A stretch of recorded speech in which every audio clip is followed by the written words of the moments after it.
mi nombre es Carlos Fandiño, estoy hablándoles desde Clínica de la Mujer.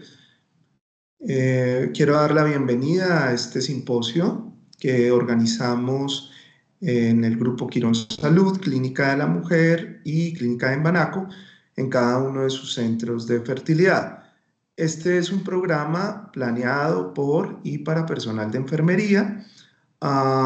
Contamos con un grupo de expositores con amplia experiencia que nos van a deleitar con una serie de presentaciones desde el área de laboratorio, desde el área asistencial y por supuesto contaremos con enfermeros y enfermeras que van a contarnos un poco de su actividad. Sin más preámbulo, les doy la bienvenida a este simposio que se desarrollará en la jornada de la mañana. Los dejo con unas palabras del doctor Luis Carlos Hincapié. Luis Carlos es el director médico de la unidad de fertilidad de Clínica de Imbanaco. Luis Carlos, el auditorio es tuyo. Buenos días. Hola, buenos días. Buenos días. Sí, no sé cómo ponerme en pantalla completa. Bueno, no, bienvenidos a todos. Agradezco a la Clínica de la Mujer, a la Clínica de la Mujer, la jefe Leslie principalmente, y al jefe Anthony de enfermeros de nuestros centros por esta iniciativa y por crear este programa tan atractivo. Espero que sea muy bien recibido por cada uno de ustedes. Bienvenidos. Gracias.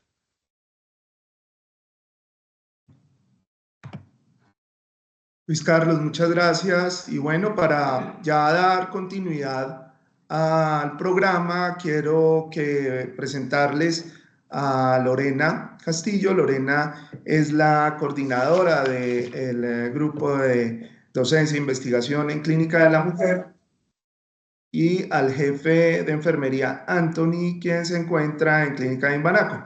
Les agradezco, jefe Lorena y jefe Anthony, por su participación y los dejo con el auditorio para que nos presenten este congreso desarrollado por y para ustedes, que son el personal de enfermería. Muchas gracias y buenos días.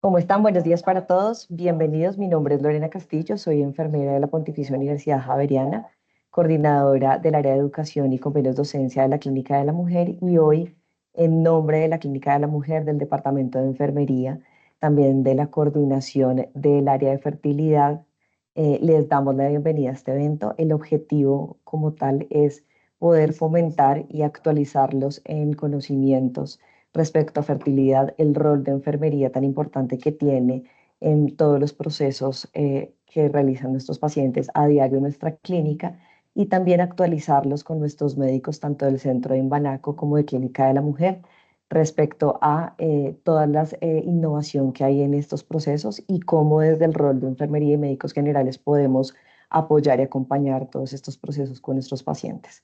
Así que espero que sea de gran agrado para ustedes, que aprendamos juntos hoy en esta jornada de actualización y que podamos fomentar actividad académica, no solamente desde el área médica, sino también fortaleciendo conocimientos desde las varias especialidades de enfermería. Así que muchas gracias por su puntualidad, por estar aquí hoy reunidos, y le doy paso al jefe Anthony, coordinador del Centro de Fertilidad de Clínica Imbanaco, para que nos dé la bienvenida a este evento. La unidad de medicina reproductiva de la Clínica de Imbanaco, es un gusto y un placer ser parte de este primer encuentro de actualización en fertilidad para médicos y personal de enfermería. Este es un tema muy importante que muchas veces no se trata de forma, digamos, explícita en los programas de pregrado. Entonces, poderlo comentar y poder mostrar la experiencia de los diferentes centros es muy importante para que muchas más personas se sensibilicen frente a este tema y frente al papel que cumplimos en la sociedad frente a las parejas y las personas que tienen dificultades en su fertilidad y desean lograr este sueño de tener un hijo. Muchas gracias a todos, bienvenidos al encuentro. Espero que sea un gusto y un placer para todos. Gracias, jefe Anthony. Bueno, Muchas gracias. entonces, dando inicio al programa, le doy el paso al doctor Carlos Andrés Fandiño, es médico ginecólogo y obstetra, graduado de la Universidad Nacional, cursando la especialización de ginecología obstetricia de la Universidad Militar de la Nueva Granada, en reproducción humana de la Universidad de Sanitas y epidemiólogo de la Universidad del Bosque.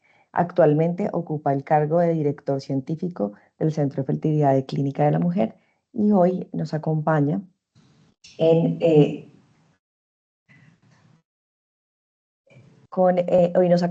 con la conferencia denominada Panorama Mundial en Epidemiología de la Fertilidad. Bienvenido, doctor.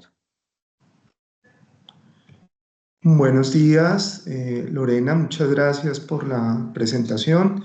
Bueno, en un minuto acá vamos a compartir pantalla e iniciamos.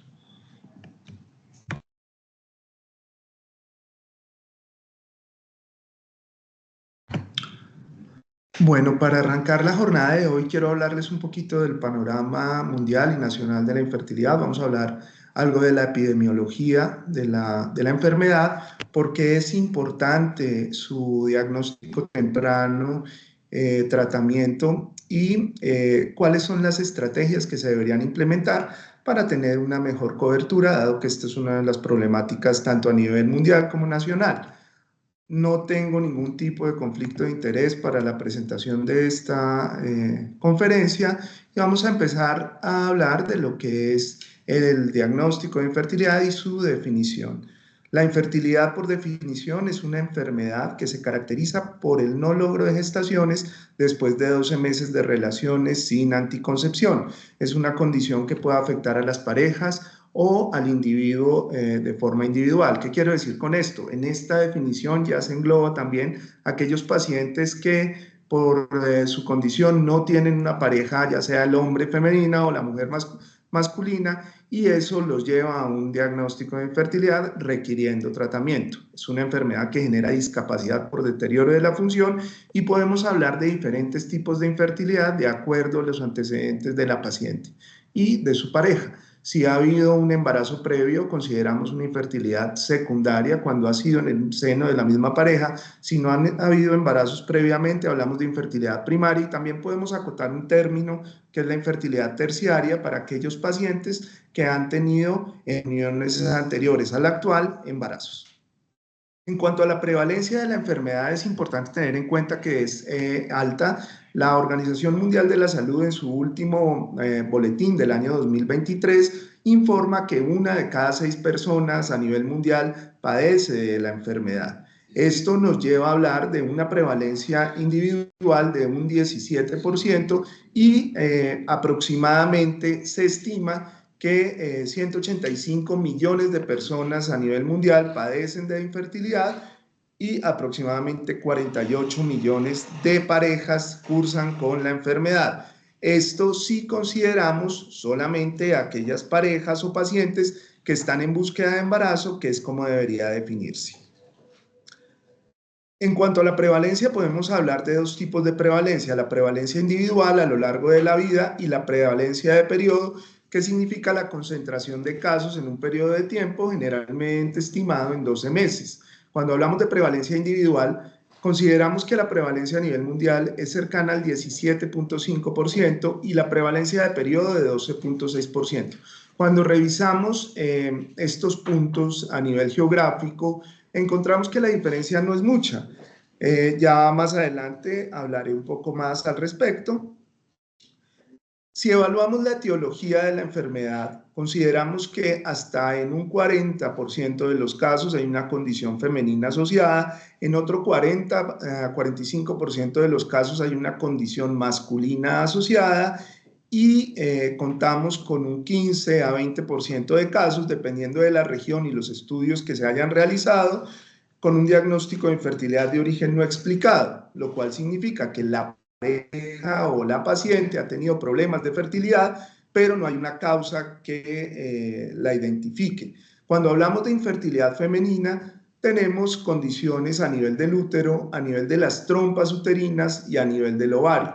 En cuanto a condiciones uterinas, pues allí planteamos situaciones como miomatosis uterina, enfermedades endometriales, pólipos endometriales. En cuanto a condiciones tubáricas, hablamos de una enfermedad tuboperitoneal como puede ser la endometriosis, que es una condición que se relaciona directamente con el diagnóstico de infertilidad, teniendo en cuenta que hasta la mitad de las pacientes con endometriosis pueden cursar con infertilidad y hasta la mitad de las pacientes con infertilidad sin una otra causa aparente podrían cursar con endometriosis. A nivel ovárico, lo que más se conoce tal vez son condiciones o enfermedades como el síndrome ovario poliquístico, que se presenta hasta en el 14% de la población femenina y que genera una disfunción ovulatoria que impediría en un momento dado la concepción. En el hombre podemos tener alteraciones a nivel espermático asociadas a enfermedad, asociadas a hábitos, puntualmente hábito tabáquico, el alcohol, el consumo de sustancias psicoactivas, asociadas a condiciones laborales y pues su efecto a nivel espermático y testicular si hay una noxa medioambiental. Acá es importante tener en cuenta la edad y específicamente la edad en la mujer como una condición que es directamente relacionada con las probabilidades de embarazo de la paciente. Este es un término que se conoce como fecundabilidad y es la posibilidad de lograr un embarazo por ciclo ovulatorio de la mujer, la cual se empieza a ver afectada a partir de los 35 años, lo cual ha generado adicionalmente un cambio en el diagnóstico y en la definición de la enfermedad, porque si ustedes recuerdan, hablábamos de una enfermedad caracterizada por una no logro de embarazo después de 12 meses de exposición, pero aquí hay que hacer una anotación respecto a las mujeres por encima de los 36 años, donde esos tiempos se acortan y uno debería hablar de infertilidad después de 6 meses de relaciones sin logro de embarazo, esto con el objetivo de plantear tratamientos de forma oportuna que van a impactar en las probabilidades futuras de embarazo de esta paciente. Si ustedes se dan cuenta en la gráfica, después de los 37 años, la curva o el descenso en la pendiente de la fecundabilidad es muy pronunciado y si nos fijamos muy bien en esta gráfica, hasta los 35, 36 años, esas posibilidades de fecundación se mantienen. Sin embargo, en ese periodo de tiempo de 37 a 42 años se pierde la capacidad reproductiva de una mujer y es un momento álgido en el cual se deben tomar decisiones de forma temprana. En cuanto a las diferencias de acuerdo al nivel de ingresos de una población, nos damos cuenta que la infertilidad no hace diferencia, no discrimina en su presentación. Sin embargo, sí hay un factor importante a tener en cuenta entre los países y las regiones de más alto y más bajo ingreso, y es el acceso a las tecnologías, el acceso al diagnóstico temprano. Vemos cómo en países de bajos ingresos hay una limitación a este acceso por los costos que muchas veces son prohibitivos, tanto para el estudio como para el tratamiento. En estos países pues hay una menor infraestructura, una menor tecnología y probablemente una menor cantidad de personal capacitado para dar manejo a los pacientes con diagnóstico de infertilidad. Encontramos cómo en los países de altos ingresos tenemos una infertilidad a lo largo de la vida de una prevalencia de 17.8%, no muy diferente a los países de bajo ingreso donde es del 16.5% y prevalencias de periodo de 12.6% igual para cada una de estas regiones. En cuanto a distribución geográfica, vemos cómo la infertilidad se distribuye de forma uniforme. Acá hay que tener en cuenta que para realizar estas estimaciones, la Organización Mundial de la Salud recopiló aproximadamente 12.000 estudios, de los cuales al final se depuraron y con 133 estudios estimaron la prevalencia a nivel mundial. Dentro de estos estudios vemos cómo la gran mayoría fueron aportados por la región europea. En cuanto a infertilidad a lo largo de la vida, las regiones más afectadas se encuentran de las Américas y de la región pacífica Y en cuanto a prevalencia de periodo, la concentración de casos en un periodo de 12 meses, la región más afectada es la africana. Aquí hay que hacer una salvedad, y es que si ustedes se dan cuenta un poco de los intervalos de confianza, son intervalos de confianza muy amplios, de tal manera que podría estimarse que los datos que se presentan están sesgados y que en realidad la diferencia no es muy pronunciada entre las diferentes regiones.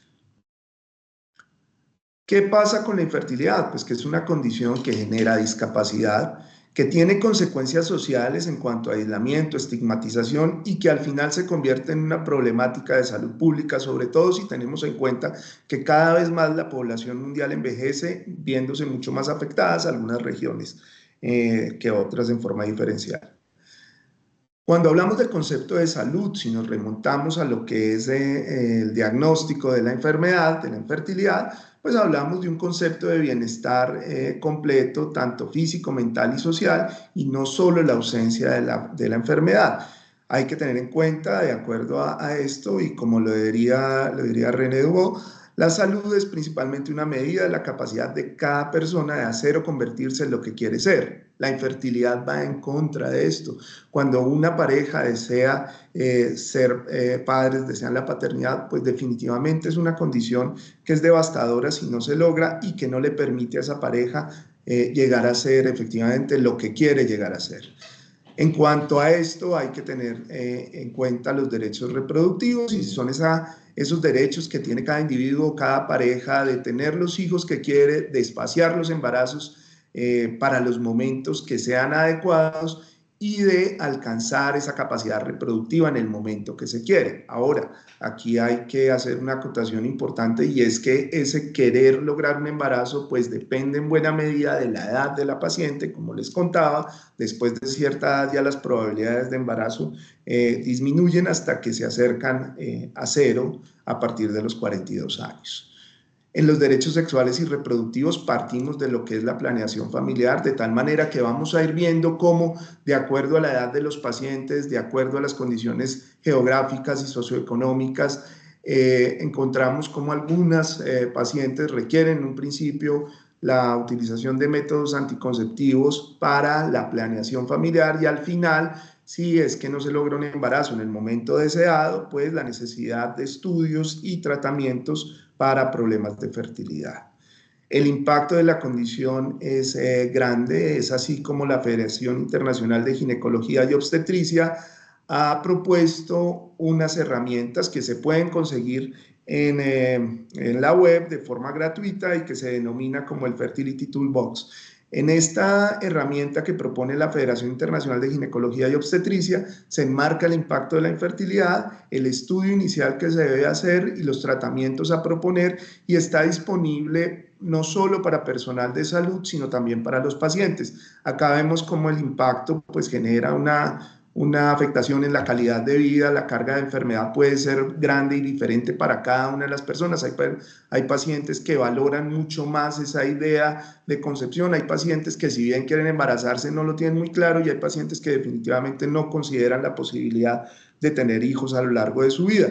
Definitivamente el manejo y tratamiento requiere un compromiso en temas de política pública para realizar diagnósticos oportunos y tratamientos en los momentos indicados.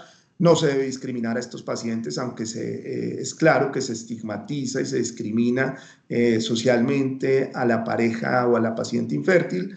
Debe hacer parte el manejo de la infertilidad en lo que es la planificación familiar. Lo que se ha visto asociado también al problema de infertilidad es un aumento en la prevalencia de enfermedades de transmisión sexual, sobre todo en lo que se refiere a la región del África subsahariano, y definitivamente se deben derivar los recursos necesarios para un adecuado manejo de estos pacientes. De acuerdo a los Objetivos de Desarrollo Sostenible que propone la Organización de Naciones Unidas a partir del año 2017, encontramos que hay dos de estos objetivos que podrían estar afectados por una enfermedad como la infertilidad, y es este objetivo 3 en cuanto a salud y bienestar. Como les decía anteriormente, la salud es una condición de bienestar total, físico, emocional. Al no lograrse el objetivo de tener una familia con hijos, pues esto va a impactar en este bienestar. Y por supuesto el objetivo número 5, que es la igualdad de género, donde al permitirle a la mujer lograr su capacidad reproductiva y lograr completar el número de hijos que desea, pues llegamos a unas condiciones de empoderamiento femenino y de igualdad en términos de género. El impacto pues depende del estudio que se realice, muchas veces no se evidencian las causas, hay causas que pueden ser más complejas que otras y definitivamente hay que tener en cuenta que la enfermedad involucra tanto a la mujer como al hombre. En muchos escenarios y en muchas áreas geográficas el hombre considera él mismo que no hace parte de la enfermedad y muchas veces lo que uno encuentra en la consulta es que envían a la paciente. Entonces, como me dicen a mí muchas pacientes, mi esposo me mandó para ver si yo tenía un problema, pero en realidad la enfermedad es una condición compartida. Ahora, aquí habría que evaluar específicamente cuáles de los pacientes necesitan la atención, en qué momento requieren la atención para brindarla de forma oportuna y cómo disminuir el riesgo a futuro de no lograr un embarazo con tratamiento o de una infertilidad mayor. Aquí encontramos que hay un impacto importante en la salud mental, es por eso que cada uno de estos pacientes debería tener un acompañamiento en esta condición desde esta área y de hecho el día de hoy vamos a contar con una excelente expositora que nos va a hablar al respecto. Las pacientes deberían poder decidir el número de hijos y el periodo intergenésico, no solo por su decisión como madre, sino también por condiciones de salud en cuanto al acortamiento o alargamiento de estos periodos intergenésicos. Se debe brindar un manejo adecuado y oportuno para permitir igualdad de género, empoderamiento de la mujer y definitivamente lo que encontramos que impacta todo esto son barreras de acceso que pueden ser personales y de índole social. Dentro de las barreras de acceso personales, pues encontramos los costos, las barreras financieras. Cada individuo tiene una capacidad adquisitiva diferente y eso impacta en las probabilidades de lograr tratamientos, sobre todo en ciertas regiones donde no hay una cobertura de los mismos. Barreras culturales, barreras religiosas, familiares y barreras geográficas en cuanto a ubicación. Habrán áreas donde haya mayor o menor personal capacitado que pueda brindar manejo a este grupo de pacientes. En cuanto a barreras sociales, encontramos el alto costo de los tratamientos, los sistemas de aseguramiento en salud que en la gran mayoría, por lo menos de nuestro país, no tienen cobertura. En la región sí hay unos sistemas de salud que cubren tratamientos como son el sistema en la Argentina, en Uruguay y en una gran parte de la región de Europa también el Estado cubre estos tratamientos, probablemente teniendo en cuenta que ya la infertilidad es un problema de salud pública y se generan políticas para su manejo. Definitivamente no en todas las áreas hay personal competente que tenga las capacidades para dar respuesta a esta situación. Es una condición que cuando se requieren tratamientos de alta complejidad implica la adquisición y la tenencia de tecnología de punta y se debe desde la parte de salud pública trabajar no solo para aumentar o mejorar la educación, sino también para permitir un mayor acceso a los servicios básicos y de mayor complejidad para el manejo de la enfermedad. Los objetivos en este contexto a lograr ya conociendo la enfermedad es mejorar el acceso, lograr una prevención que puede ser primaria o secundaria, hacer un diagnóstico temprano y brindar el tratamiento oportuno que va a redundar en mejores probabilidades de embarazo para los pacientes. Ahora, como les contaba, este es un problema que se convierte en una condición de salud pública, donde vemos unos cambios importantes en las pirámides poblacionales. Esta es la pirámide poblacional mundial y vemos como cada vez la población se viene envejeciendo. Lo mismo ocurre a nivel regional y en Colombia específicamente encontramos un cambio en esa pirámide muy importante, donde vemos que la gran mayoría de la población se concentra entre los 35 y 19 años y esto hace que a futuro, mediano y largo plazo podamos tener unas dificultades importantes en cuanto a las condiciones sociales y económicas del país, teniendo en cuenta que la población laboral pues va a ir disminuyendo y va a ir incrementándose la población de personas cesantes o pensionadas. qué es lo que puede estar ocurriendo en otras regiones. Si ustedes se fijan en esta pirámide poblacional en Japón, pues ya estaríamos hablando prácticamente de una inversión de la misma.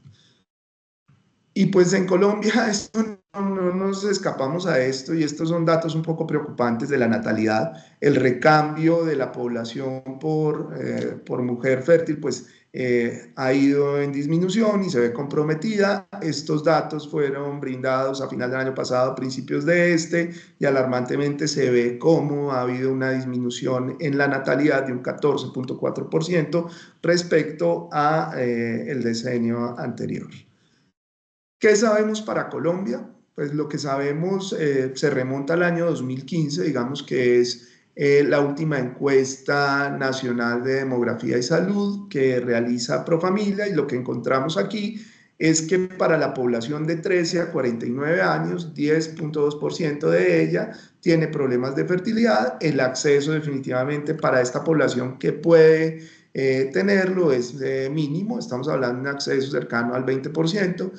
Un grupo importante de pacientes se encuentra sin tratamiento y sin consultas iniciales, y hasta el 45% de las pacientes que nunca consultaron no lograron un embarazo.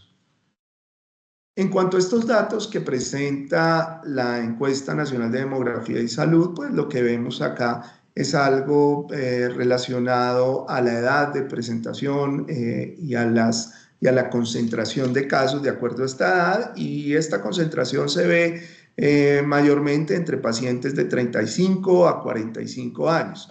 Vemos cómo muchos de estos pacientes desisten en su intención de fertilidad. Para el grupo entre 40 y 44 años puede ser cercana al 37%, siendo este desistimiento menor en mujeres de menor edad. Vemos también cómo el porcentaje de las pacientes que consultan a un especialista no es ni siquiera del 50%, siendo un porcentaje mayor para pacientes entre 45 y 49 años, y encontramos que hay unas diferencias importantes en el área urbana y en el área rural respecto al diagnóstico de fertilidad. La prevalencia es mucho mayor en el área urbana, y probablemente también ocurra lo mismo de acuerdo a las condiciones socioeconómicas del país. Allí hay unos datos que son relevantes, y es el hecho de que para los quintiles de mayor riqueza, el número de hijos por individuo es de 1.3, mientras que para los quintiles de menor ingreso el número de hijos casi es un punto mayor, es decir, 2.6.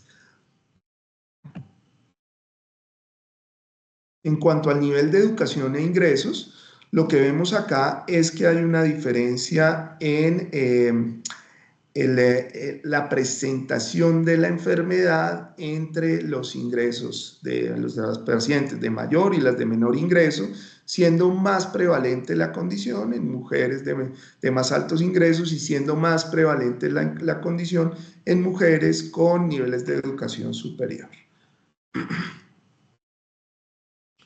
Y en cuanto a tratamiento, lo que encontramos es que definitivamente para las diferentes edades hay un déficit en los tratamientos que se proponen, en las consultas que se realizan, y vemos cómo los pacientes que tienen una mayor cobertura en tratamiento, que están siendo tratados para el momento en que se hace la encuesta, se encuentran en el rango de 25 a 35 años de edad. También vemos una diferencia importante en los tratamientos a nivel urbano y rural, siendo para el área urbana una franja, una proporción de pacientes tratadas del 21%, y para el área rural del 9.3%. Y aquí vemos un dato muy relevante, y es que hay una diferencia también importante en cuanto al no tratamiento y la causa del mismo. Por ejemplo, este punto, y es que la pareja se opone a un tratamiento, siendo para el área urbana de un increíble 8% y para el área rural de un 14%. En cuanto a las consultas con especialistas, no vemos algo muy diferente. Hay un déficit de estas consultas para todos los grupos de edad. Las pacientes que tienen un mayor volumen de consulta o que concentran la gran mayoría de consultas están por encima de los 35 años. ¿Qué pasa en Colombia? El alto costo de los tratamientos, pues, impide a muchos de los pacientes acceder a una consulta y a un manejo. Como les mostraba, hay unas diferencias importantes en este acceso desde el área geográfica y cultural, y definitivamente falta una regulación. Se ha tratado de implementar una ley de fertilidad en Colombia, la cual no ha salido adelante. Estamos muy enfocados en la promulgación de estos derechos reproductivos, pero con un déficit importante en la reglamentación para la asistencia médica para la procreación y las técnicas de reproducción asistida.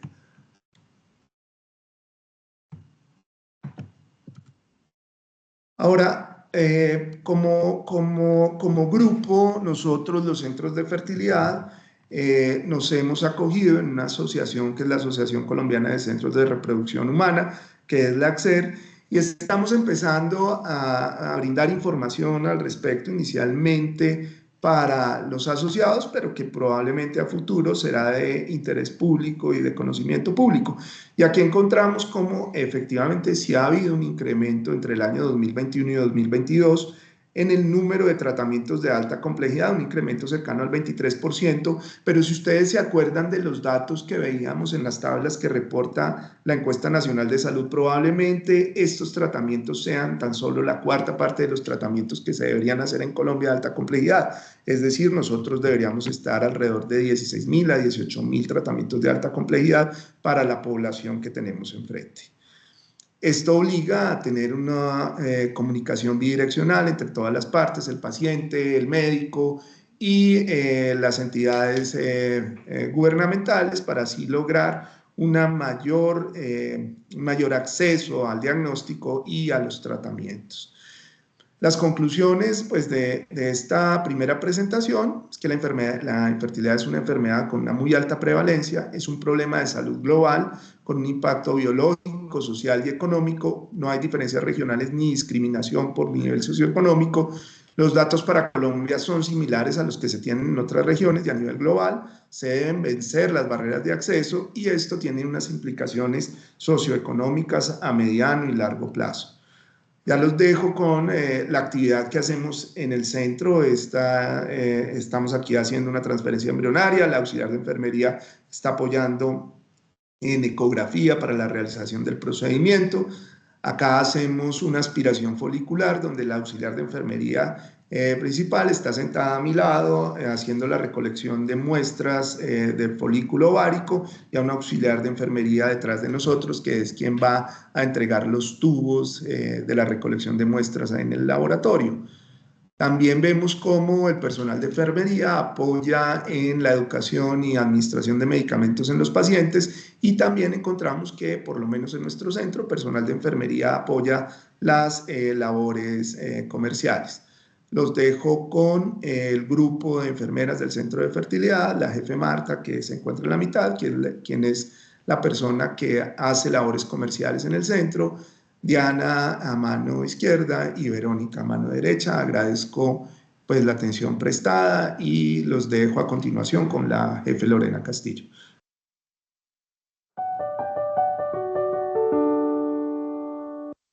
Buenos días para todos, soy Marta Jiménez, hago parte del gran equipo del Centro de Fertilidad Clínica de la Mujer, siendo mi rol principal el acompañamiento a las familias desde el área comercial, entregando los costos de los tratamientos de baja complejidad y alta complejidad, como son inseminaciones, seguimientos foliculares, fertilizaciones in vitro con células propias, células donadas, criopreservación de óvulos, entre otros. A su vez, pues despejan las dudas tanto en el área administrativa como asistencial, propendiendo brindarles una información clara y asertiva a los pacientes que se vea reflejada en la toma de decisiones para el inicio de los tratamientos propuestos por los especialistas del centro. Buenos días, mi nombre es Verónica Zipagauta Pacheco. Buenos días, mi nombre es Diana Ramírez. Somos las auxiliares de enfermería del Centro de Fertilidad Clínica de la Mujer. Desempeñamos un rol tanto asistencial como administrativo dentro del grupo. Nos sentimos orgullosas y satisfechas de ser parte de este gran equipo con el que trabajamos día a día acompañando a nuestros pacientes durante todo su tratamiento. Este acompañamiento no es solamente en la parte técnica, sino también en los momentos emotivos que viven durante todo su tratamiento. Entre las actividades que desempeñamos están la explicación y la administración de medicamentos, está la asistencia a los especialistas en los diferentes procedimientos como aspiraciones foliculares, inseminaciones, transferencias embrionarias, biopsias testiculares, entre otros. Desde la parte administrativa realizamos seguimiento a nuestras pacientes en estado de embarazo, verificamos que los exámenes requeridos estén completos, verificamos los consentimientos, realizamos la apertura, historia y clínica y junto con los embriólogos realizamos el proceso de selección de aspirantes a donantes femeninas. Y estas son pues algunas de las actividades que realizamos día a día con mi compañera Diana Ramírez y pues como aporte a las parejas a cumplir su sueño de ser padres. Gracias, doctor Fandiño, por su intervención. Como ustedes observan, pues nuestro centro de fertilidad tiene una gran participación de parte del personal de enfermería, los médicos también a cargo de todos los procedimientos de fertilización y procedimientos asistidos, así que esperamos que ustedes puedan conocer más de nuestro centro de fertilidad. Y ahora, continuando con el programa, doy paso al doctor Juan Manuel Tovar, médico cirujano de la Universidad Libre de Cali, ginecólogo y obstetra de la Universidad del Cauca, docente de pregrado y posgrado de ginecología de la Universidad del Cauca y actualmente fellow en medicina reproductiva de la Universidad de Valle de Cali. Doctor Juan Manuel, es un gran placer tenerlo hoy aquí. Su conferencia denominada Fisiología del ciclo ovárico y espermogénesis. Bienvenido, doctor. Bueno, muchas gracias por la presentación. Mi nombre es Juan Manuel Tovar, como ya habíamos mencionado. Para hablar un poco de reproducción, tenemos que iniciar primero pues, con conocer cómo es el ciclo ovárico, la espermatogénesis, y para esto inicia desde el eje hipotálamo, hipófisis gonadal. Entonces tenemos que el hipotálamo está ubicado en el diencéfalo y nos permite la regulación, la función endocrina mediante la secreción de algunas hormonas. Como la GnRH, la TRH, que se comunican con la hipófisis por medio de un sistema porta-hipofisiario que nos permite la retroalimentación hormonal para mantener una homeostasis endocrina adecuada. La hipófisis a su vez está dividida en neurohipófisis y adenohipófisis y principalmente cuando las hormonas son llevadas del hipotálamo hasta la hemipófisis, esto secreta hormonas tróficas como la FSH y la LH en este caso principalmente. ¿Y cómo se da esto? El hipotálamo regula la reproducción mediante la liberación, como ya habíamos mencionado, de la GnRH. Pero esta liberación de GnRH está controlada por múltiples señales internas que destacan las neuronas Candy. Estas actúan como marcapasos para esta GnRH. Las neuronas Candy están ubicadas en el núcleo arcuato y estas regulan la secreción pulsátil mediante 3 neuropéptidos, la neuroquinina B, la quispectina y la dinorfina. La neuroquinina B estimula la GnRH con la quispectina y son claves para que se dé tanto la ovulación como el ciclo menstrual, y la dinorfina a su vez produce una inhibición de la GnRH a través de los receptores opioides kappa para hacer una retroalimentación negativa. Entonces, cuando el equilibrio se da de estos 3 neuropéptidos, determina la frecuencia de los pulsos de GnRH. La GnRH es liberada desde el núcleo arcuato dependiendo de la fase en que se encuentre durante el ciclo menstrual. Puede ser en los primeros días, el 1 al 14, con pulsos de baja frecuencia, donde se favorece la liberación de FSH y esto nos va a producir el crecimiento folicular. Y entre los días 14 y 28 tenemos pulsos de alta frecuencia que estimulan la secreción de LH, que promueven la ovulación y la luteinización. Todo esto nos sirve para mantener la regulación neuroendocrina y dar el seguimiento o el paso al órgano diano. Estos a su vez también tienen retroalimentaciones negativas, tanto en el hombre como en la mujer. En el hombre principalmente con testosterona, en la mujer podemos tener factores como estrógenos, progesterona, andrógenos, y también podemos tener un feedback positivo que ya lo vamos a hablar más adelante. Entonces, ¿pero qué es el ciclo ovárico? El ciclo ovárico es un ciclo coordinado de efectos hormonales, estimulantes e inhibitorios que generan una liberación de un ovocito maduro y preparan el ambiente para que se dé la implantación si hay una fecundación. La función reproductiva normal de las mujeres implica ciclos repetitivos del desarrollo folicular, que es la preparación de un óvulo, y la preparación del endometrio, y esto tiene una duración promedio entre 21 a 35 días con un promedio de 28 días. Para esto requerimos el ciclo hormonal, como ya lo habíamos mencionado anteriormente. La hipófisis libera la FSH, que tiene un papel principal para promover la liberación del desarrollo folicular. Ocurre en la primera mitad del ciclo. Esto nos da un crecimiento folicular, estimula el crecimiento de la granulosa, estimula la producción de estrógenos y aumenta el crecimiento folicular, y está inhibida por los estrógenos. La LH, a su vez, nos permite que se dé el pico ovulatorio, nos permite que se dé el crecimiento de la teca y favorece la luteinización posteriormente. Los estrógenos aumentan durante el pico o hacen un pico preovulatorio, esto mediado por el crecimiento folicular, que ya lo vamos a ver, y nos permite que se dé el feedback para que se produzca el pico ovulatorio de la LH y FSH para que se pueda dar la ovulación.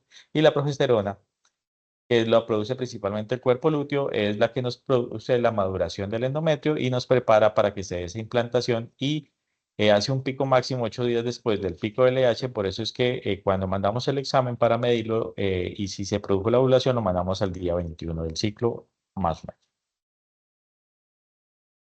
¿Cómo se produce esto en la mujer desde la fertilización? La gametogénesis femenina es el proceso de la formación del óvulo en los ovarios a partir de las ovogonias. En la semana 3 de la fertilización, las células germinales primordiales migran hacia la cresta gonadal, donde se establecen los futuros ovarios. A la sexta semana comienza una rápida proliferación mitótica, formando ovogonias. A la octava semana comienza la meiosis y transforma esas ovogonias en ovocitos primarios, donde alcanzan su pico máximo alrededor de la semana 20. En la semana 20 tenemos un pico de más o menos 6 a 7 millones, dividido en 1/3 de ovogonias y 2/3 de ovocitos primarios. Posteriormente inicia, además de esa meiosis, inicia la atresia folicular, llegando al nacimiento alrededor de 1 a 2 millones de folículos primordiales. Estos ovocitos están detenidos en la profase 1 de la meiosis y esperando que ocurra la ovulación en la pubertad para que se continúe el proceso. En la pubertad siguen disminuyendo y ya tenemos alrededor de 300 a 400 folículos primordiales. Comienza la selección de los folículos, que son dependientes de gonadotropinas, lo que permite la ovulación cíclica, y más o menos alrededor de 400 a 500 ovocitos se ovulan a lo largo de la vida fértil. Ya en la menopausia tenemos una disminución completa a menos de 1000 y que no responden a las gonadotropinas de manera adecuada, y por eso finaliza la función reproductiva de la mujer. La ovogénesis es importante en las células germinales porque hay dos puntos principales. Uno, el que nos permite, mediante la mitosis, hacer un proceso de división celular que nos permite tener células idénticas para poder hacer el crecimiento, como vimos, hasta la semana 20. Y además de eso, ocurre la meiosis, donde la ovogonia culmina en la formación de células haploides. ¿Esto cómo se da? La ovogonia forma un ovocito primario mediante meiosis 1 y se detiene en profase 1. Cada mes durante el ciclo, algunos de los ovocitos primarios reanudan esa meiosis, generando una célula haploide con un ovocito secundario y un primer cuerpo polar. Posteriormente se inicia la meiosis 2, que se queda detenida finalmente en metafase 2 hasta que ocurra la fecundación. Si un espermatozoide fecunda ese ovocito, se completa la meiosis 2 y al final se genera un óvulo y 3 cuerpos polares. Además de esto, ocurre la foliculogénesis en cada mujer durante sus ciclos reproductivos. La primera fase del reclutamiento, donde los folículos primarios inician la maduración desde 3 ciclos previos, y esta se caracteriza por ser independiente de gonadotropinas. Posteriormente se da la selección, se selecciona una cohorte de 3 a 11 folículos primarios, entre los días 3 y 4 del ciclo, que para ingresar al camino ovulatorio, y estos se caracterizan por tener buenos receptores de FSH, que permite la maduración de las células de la granulosa e incrementar e iniciar el crecimiento del estradiol.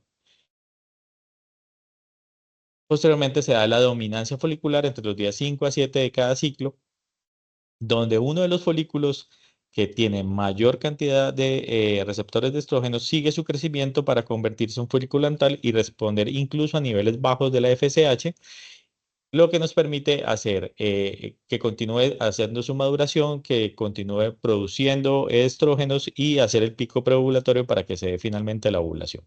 Los demás que no tienen receptores adecuados y tienen menor actividad de la aromatasa, menor coeficiente estradiol andrógenos, se atresian finalmente.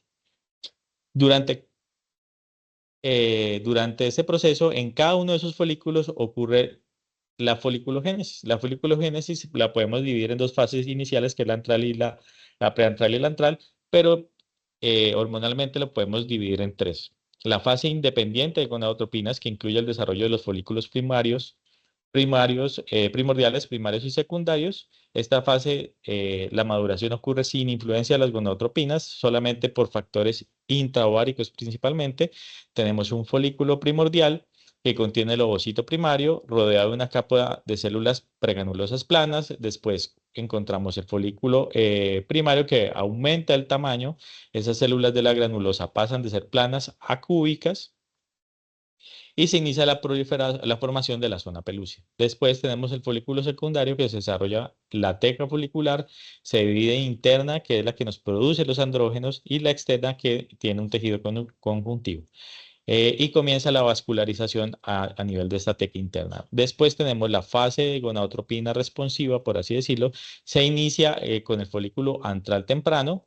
Aquí los folículos comienzan a expresar receptores para FSH y dependen parcialmente para crecer en su acción. Aquí tenemos que el folículo preantral adquiere la dependencia, como habíamos dicho, de la FSH y empieza a formar el antro, que se llena de líquido folicular con hormonas y factores de crecimiento. Y después tenemos la fase dependiente de gonadotropinas, principalmente de FSH. Incluye la selección de ese folículo antral dominante hasta llegar a la ovulación. La FSH lo que hace es estimular el crecimiento de ese folículo, y la LH produce la ovulación. El folículo antral y el folículo de Graf son los folículos, pues el folículo dominante, por así decirlo, es el más sensible a la FSH y expresan los receptores adecuados. Estos finalmente se produce la ovulación y se llena de sangre, formando inicialmente el cuerpo hemorrágico, posteriormente el cuerpo lúteo, que es el que nos permite producir progesterona y mantener el endometrio para que se dé la implantación. Y si no hay una fecundación adecuada, esto se degenera. ¿Cómo se produce la ovulación? Se da más o menos al día 14. El folículo dominante hace un pico preovulatorio, como ya lo habíamos mencionado. Esa secreción se hace sostenida por 36 a 60 horas, lo que lleva a un feedback, a que ese aumento nos produzca un feedback positivo al hipotálamo, generando un pico de GnRH y una liberación de FSH y FSLH, lo que nos lleva a que se dé la ovulación finalmente. Entonces, en resumen, uniendo todo esto que acabamos de mencionar, podemos encontrar que el ciclo menstrual dura 28 días, como ya habíamos mencionado, y tiene 4 fases principales. La fase folicular, que se da entre los días 1 a 14, en esta fase se da el desarrollo folicular y el endometrio se regenera tras la menstruación. La GnRH es liberada, como ya lo habíamos mencionado, en pulsos de 60 a 90 minutos, estimulando la FSH y la LH por la hipófisis, promoviendo tanto la maduración folicular. Esa maduración folicular, a su vez, nos hace que aumente los estrógenos y, por tanto, se regenere este endometrio y haya crecimiento endometrial. Posteriormente, ese pico preovulatorio de los estrógenos hace que el ovocito sea liberado, se dé un pico de LH, como ya habíamos mencionado. Hay aumento de la presión intrafolicular, activación de proteasas, de colagenasas y liberación de prostaglandinas, lo que produce la ruptura folicular y la liberación del ovocito, que tiene que ser captado por las fimbrias y llevado a la trompa de falopio para que lleguen los espermatozoides. Posteriormente se forma la fase lútea. El cuerpo lúteo secreta progesterona que nos ayuda a mantener ese endometrio para una posible implantación. En este caso, disminuye los pulsos de GnRH. El cuerpo lúteo produce la progesterona que nos inhibe la GnRH, la FSH y la LH. Y a nivel endometrial encontramos que se hace una transformación a un endometrio secretor, aumentando la vascularización. Las arterias espiraladas crecen, hay glándulas endometriales y esto nos permite que se dé el endometrio adecuado para que ocurra la implantación.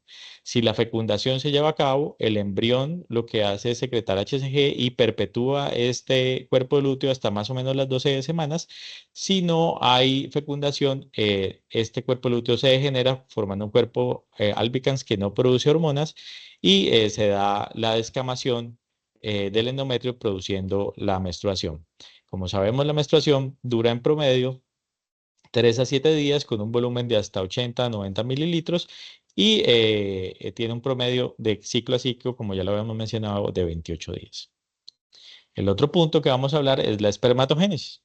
La espermatogénesis también tenemos que está influenciada directamente pues, desde el eje hipotálamo hipófisis, las neuronas Candy que ya habíamos mencionado, pero en el caso del hombre el hipotálamo hace la liberación de la GnRH, va a la hipófisis anterior, libera la LH y la FSH, la LH va a las células de Leydig estimulando la producción de testosterona y la FSH va a las células de Sertoli que apoyan la espermatogénesis y hace una liberación de inhibina B que nos hace la regulación o un feedback negativo para disminuir la producción de FSH.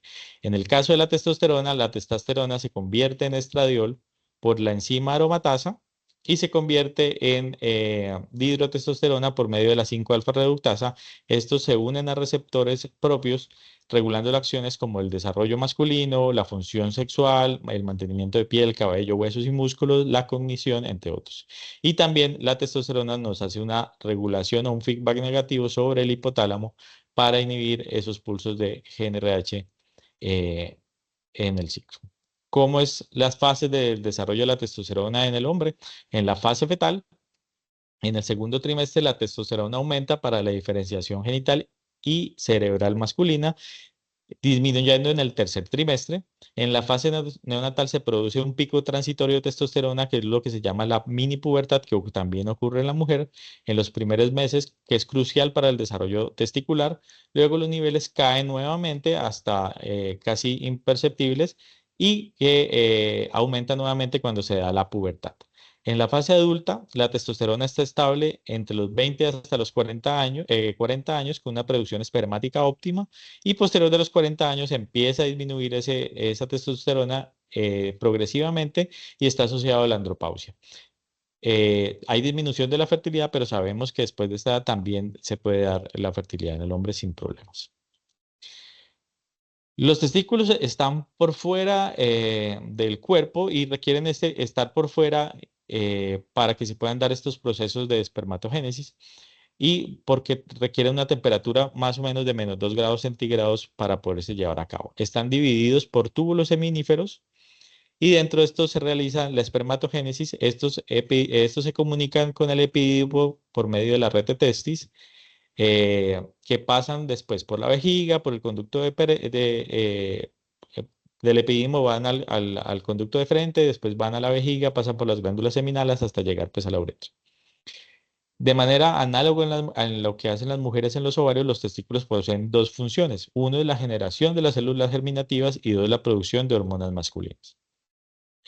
Los testículos, en los testículos tenemos los túbulos seminíferos. Este es un corte transversal de un túbulo seminífero que es la unidad estructural funcional dentro del testículo donde se lleva a cabo la espermatogénesis. Entonces tenemos la organización estructural de ese túbulo seminífero. El túbulo seminífero se divide en dos compartimentos principales. El compartimento basal, que está localizado en la periferia del túbulo cerca de la lámina basal, y aquí se encuentran las células madres, las espermatogonias. Y el compartimento abdominal, que está en la región más interna donde las células germinales se diferencian y avanzan hasta convertirse en los espermatozoides. Los componentes celulares claves de la espermatogénesis son las espermatogonias, que están localizadas, como ya lo habíamos mencionado, en la lámina basal. Y son las células madre diploides que se dividen por mitosis para originar los espermatocitos.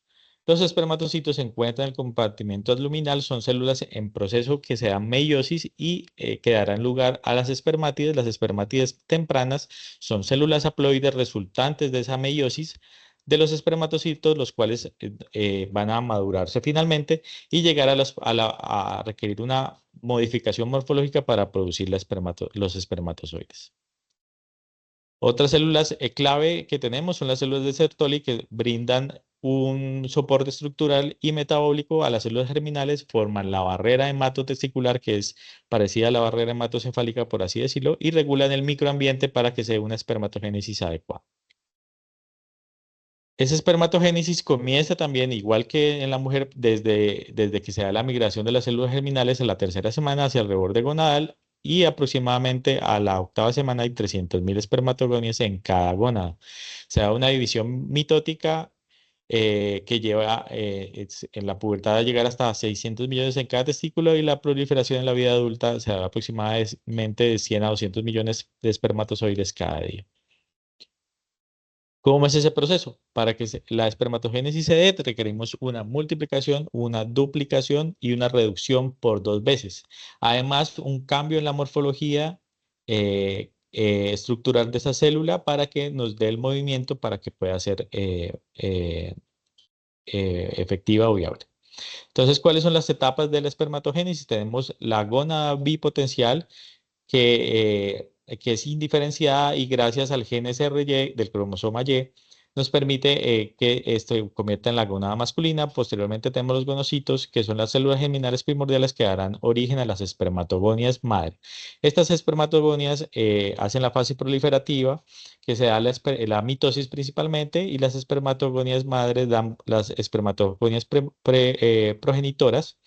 Estas dan las espermatogonias tipo A que se dividen por mitosis para producir espermatogonias tipo B.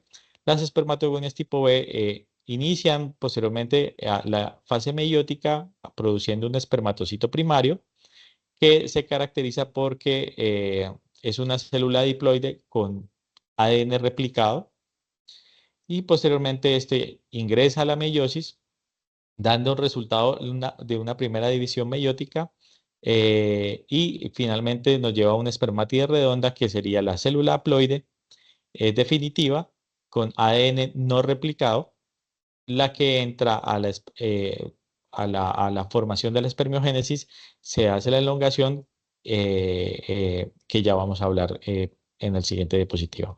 Este proceso dura aproximadamente 74 días. La espermiogénesis es el proceso mediante el cual las espermátides se convierten en un espermatozoide.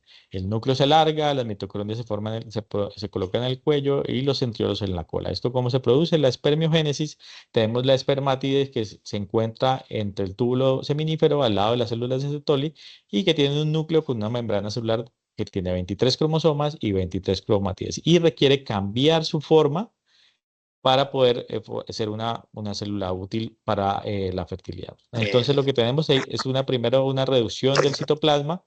El aparato de Golgi se desplaza hacia el extremo formando el acrosoma que cubre los 2/3 de esa cabeza. Después el núcleo se alarga y se compacta quedando ubicado por detrás de ese acrosoma. Las mitocondrias se van y se ubican y forman el cuello, que estos nos darán no solamente la alimentación, sino la alimentación energética para que se pueda dar el movimiento. Y los centriolos se ubican en la parte posterior, en el polo opuesto al aparato del Golgi, y quedando por fuera del citoplasma y está cubierto por una membrana y forma un flagelo que es el que da finalmente el movimiento. Entonces tenemos que el espermatozoide se divide en 3 partes: cabeza, pieza media y cuello. La cabeza con el acrosoma y el núcleo, la pieza media con el centrólo y las mitocondrias y el flagelo que es el filamento axial que nos da el movimiento. Los espermatozoides requieren además una capacitación espermática para poder ser útiles. Este fenómeno es esencial y tenemos que la primera parte es no requiere o no hay un cambio morfológico, solamente hay un cambio en la motilidad. Se observa un aumento en la hiperactividad del flagelo, hay un incremento del AMP cíclico y de la energía que mejora el movimiento del espermatozoide. Y lo otro es el efecto de la capacitación, que sí tiene 3 puntos principales. El primero es el epididimario. El espermatozoide se encuentra en el epididimo donde adquiere la movilidad, pero aún no es completamente funcional. Tiene receptores de bindina. Estos receptores presentan proteínas de su membrana que impiden la capacitación prematura. Después, cuando se le suma el plasma seminal en el eyaculado, al mezclarse con adquiere recubrimientos adicionales en esos receptores que habíamos mencionado, cambia los receptores de vidina para evitar que sean degradados en la eyaculación y que lo protejan. Y posteriormente, ya en el tracto reproductor femenino, estos se eliminan los factores inhibitorios adquiridos por el plasma seminal y se activan los cambios estructurales de la membrana del espermatozoide, lo que facilita la reacción acrosómica y que pueda llegar a la zona pelúcida del óvulo y poder penetrarlo. Entonces tenemos que la espermatogénesis tiene una duración aproximada de 74 días, perdón. Desde el transporte desde los testículos hasta el conducto eyaculatorio tiene una duración de 12 a 21 días. Esto se puede analizar con el espermograma, que ya lo van a mencionar en una de las posiciones a continuación, y se da una maduración final y capacitación de los espermatozoides en el tracto genital femenino para que puedan ser una célula adecuada y encontrarse con la célula femenina para finalmente producir la fecundación. Muchas gracias. Muchas gracias, doctor, por su intervención. Muy interesante todo lo que nos está explicando el día de hoy. Y para dar paso, para continuar con el programa, le doy paso a la doctora Luisa María Niño, médico cirujana de la Universidad del Cauca, máster en climaterio y menopausia de la Universidad Distancia de Madrid, especialista en ginecología y obstetricia de la Universidad Surcolombiana. Actualmente cursando la subespecialidad en medicina reproductiva con la Universidad del Valle en convenio con la clínica en Banaco. Se ha desempeñado como ginecóloga y obstetra desde el 2019, atendiendo consulta de alto riesgo obstétrico, cirugía ginecológica y obstétrica. Doctora, gracias por estar hoy aquí en este espacio compartiendo todo su conocimiento y la conferencia se denomina Abordaje de la pareja infértil. Bienvenida, doctora. Muy buenos días. Bueno, entonces a mí me corresponde el enfoque de la pareja infértil. Espérame que... Cámara, un segundo.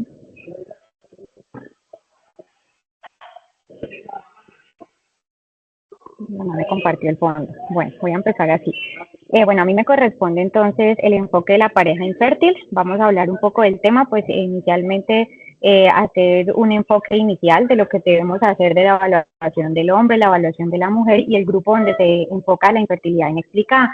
Este es el contenido que vamos a revisar, las diferentes causas, el enfoque inicial que se hace en la primera consulta, la evaluación del hombre, de la mujer, la infertilidad inexplicada, un poco acerca del tratamiento. Entonces, inicialmente, pues definir la infertilidad hoy en día americana.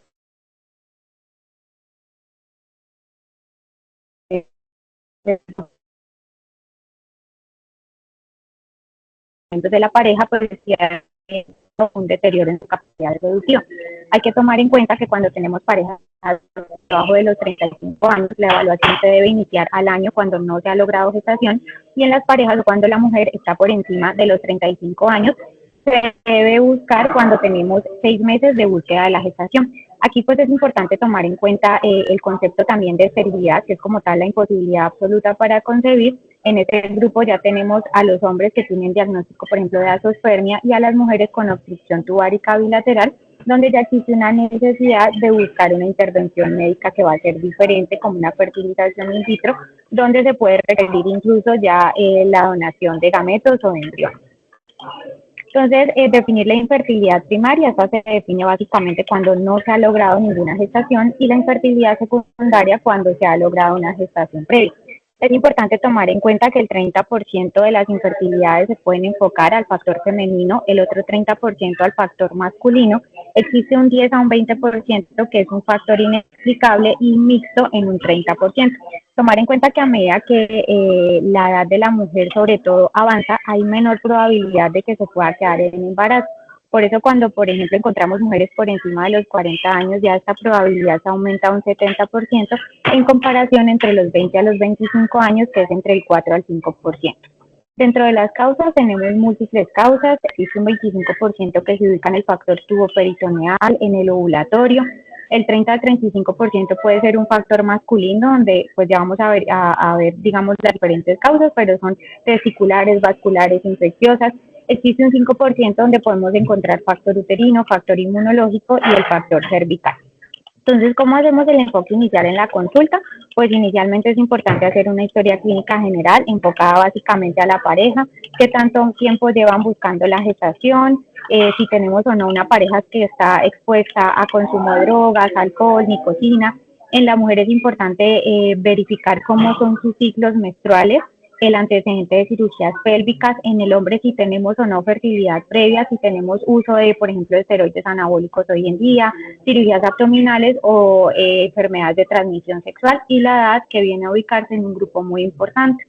Entonces, el enfoque inicial pues lo vamos a dividir en la evaluación de la mujer. En el caso de la mujer, pues debemos hacer una historia clínica completa, buscando si tenemos o no, por ejemplo, alteraciones a nivel del ciclo menstrual, cómo fue la menarca, qué tanto están durando esos ciclos, si tenemos o no el uso de anticoncepción, cómo han sido los reportes de las citologías, si tenemos antecedentes de enfermedades de transmisión sexual, por ejemplo, que pueda haber habido afectación a nivel de trompas uterinas. En el caso del examen físico, el índice de masa corporal se ubica en un factor muy importante porque las mujeres con obesidad se nos disminuyen, digamos, las probabilidades por esos ciclos anovulatorios que se pueden presentar, y eso es como un listado de cosas que debemos buscar al examen físico: el secreción mamaria, el acné, el hirsutismo, la presencia de masas anexiales, el útero aumentado de tamaño, porque se ubican una serie de causas que debemos tomar en cuenta. Este es un listadito donde podemos evidenciar, digamos, por grupos, si tenemos o no ciclos anovulatorios, que puede ser más frecuente en las pacientes por encima de los 35 años, si estamos haciendo ciclos cortos, ciclos largos, la paciente obesa, la paciente con signos de hiperandrogenismo, las pacientes que estamos pensando en hiperprolactinemia por la presencia de galactorrea, la reserva ovárica disminuida, pues que va a ser más frecuente en las pacientes por encima de los 35 años. Aquí es importante saber cómo están los ciclos, si tenemos signos o síntomas, por ejemplo, de una insuficiencia ovárica prematura, si tenemos factores que nos hagan pensar en un factor uterino como la presencia de pólipos, miomas, el factor tuárico, si tenemos pacientes con antecedentes de endometriosis o con el consumo de sustancias, como habíamos hablado. Entonces, lo ideal es tratar de enfocar inicialmente a las pacientes para poder hacer un diagnóstico pertinente. Entonces, ¿qué factores vamos a evaluar? En la mujer vamos a tomar en cuenta factor uterino, factor tuárico, factor ovárico y las endocrinopatías. Entonces, digamos que este es un listadito de lo que podemos ir buscando en cada uno de los factores. Por ejemplo, el factor tuárico, una paciente en la que hay que descartar hidrosal, intraherencias tuboperitoneales. Entonces, se debe dar como 3 puntos. ¿Qué vamos a hacer en el test diagnóstico? Vigilar cómo está la función ovulatoria, cómo está la evaluación de la reserva ovárica y la integridad anatómica de las trompas y del útero. Entonces, en cuanto al factor ovulatorio, la historia clínica viene siendo un factor muy importante porque nos permite a nosotros enfocar una paciente si está haciendo ciclos largos, ciclos cortos, si estamos o no de pronto ante ciclos anovulatorios. Entonces, la medición de la temperatura basal pues nos permite hacer algo de orientación. Se puede tomar rectal, vaginal o sublingual. Generalmente se hace en la mañana, se puede hacer antes de levantarse, y más o menos esperamos que unas 24 horas posteriores a la ovulación, por el incremento de la progesterona, más o menos 1,2 centímetros. El monitoreo ovulatorio de la reserva. Entonces, lo que se hace es un cuento de folículos a nivel de los dos ovarios, si tenemos folículos dominantes, que ellos deben tener 22 de su ruptura y la ovulación posterior. Y los niveles de progesterona que van a ser importantes porque nos permiten niveles de progesterona por encima de 3 gramos por mililitro, pues nos hablan o nos evidencian de una... ¿Sí? Discúlpeme, es que tiene como alguna interferencia en su audio. No sé. Espérame, creo que me voy a cambiar de audífono. Dame un segundo. No sé si es el audífono. Listo, doctora, gracias. Ya te los cambio. Si alguno de ustedes tiene alguna pregunta o comentario, los puede dejar en el chat, y antes del receso vamos a tener un espacio para conversar. Gracias. ¿Ahí de pronto me escuchan mejor? Sí, doctora. ¿Sí? Sí, doctora. Qué pena. Muy bien. Vale. Tranquila. Bueno, entonces, hablábamos de los niveles de progesterona. Entonces, por encima de 3 nanogramos por mililitro hablamos de una presunta ovulación, y cuando ya tenemos valores por encima de 10 nanogramos por mililitro, pues hablamos de una función lútea básicamente adecuada. Hoy en día pues tenemos a la mano algunas opciones que las podemos encontrar en farmacia, como el Clear Blue, por ejemplo, para hacer seguimiento a ese pico ovulatorio. Bueno, en cuanto a la reserva ovárica, es importante tomar en cuenta que esta reserva pues va a disminuir a medida que aumentamos en edad.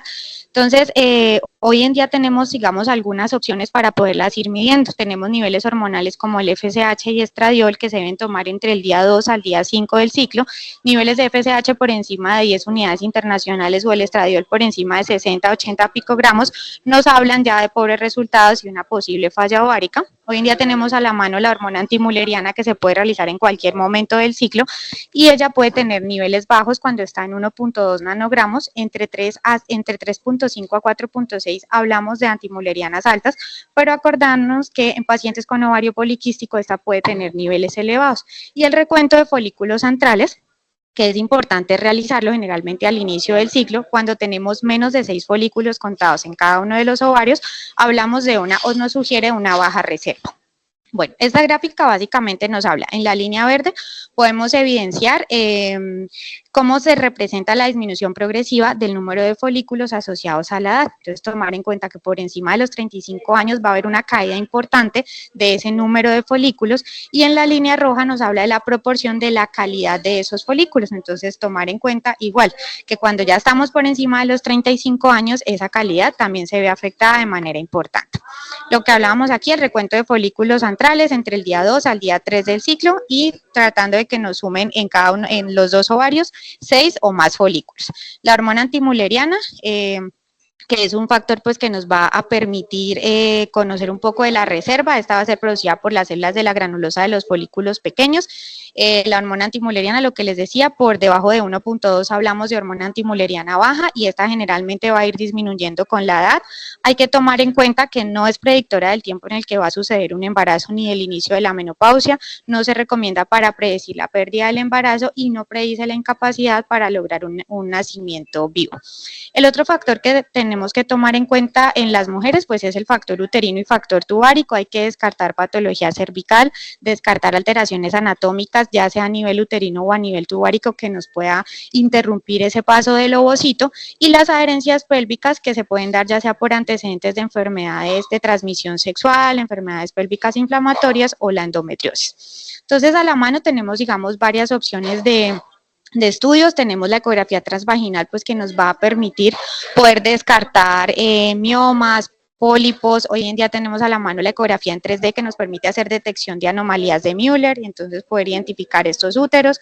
La histerosonografía que nos va a dar una distensión a nivel de la cavidad uterina y nos va a permitir descartar principalmente pólipos y miomas. Y la histeroscopia pues que digamos que no es un método diagnóstico de entrada, pero que nos va a permitir también un tratamiento posterior, por ejemplo, en el caso de las pacientes con pólipos endometriales. La histerosalpingografía, pues que nos va a permitir el descarte de la obstrucción tubárica o nos va a permitir clasificarla si es proximal o distal. Muchas veces con la histerosalpingo se puede hacer una desobstrucción, por decirlo así, de moco o cuando tenemos algún espasmo tubárico, esta también nos permite corregir. El Gifosi que determina pues la permeabilidad tubárica hoy en día con el uso de geles a través del catéter transcervical, pues que también nos va a permitir hacer una visualización. Y por último la laparoscopia ya con el uso del azul de metileno, pues que nos va a permitir establecer cómo está realmente esa permeabilidad tubárica. La siguiente pues va a ser la evaluación a nivel del hombre. Igual tenemos que hacer una historia clínica completa, enfocarnos, definir si ese paciente qué tanto tiempo lleva en infertilidad, si tenemos o no antecedentes de enfermedades de transmisión sexual, tratamientos oncológicos, cirugías previas, enfermedades infecciosas y el enfoque inicial debe ser el espermograma. El espermograma es básicamente el gold standard. Entonces, siempre en los hombres pues podemos encontrar causas pretesticulares, testiculares o posttesticulares. Son afecciones que van a provocar alteraciones a nivel de la calidad y la cantidad del espermatozoide.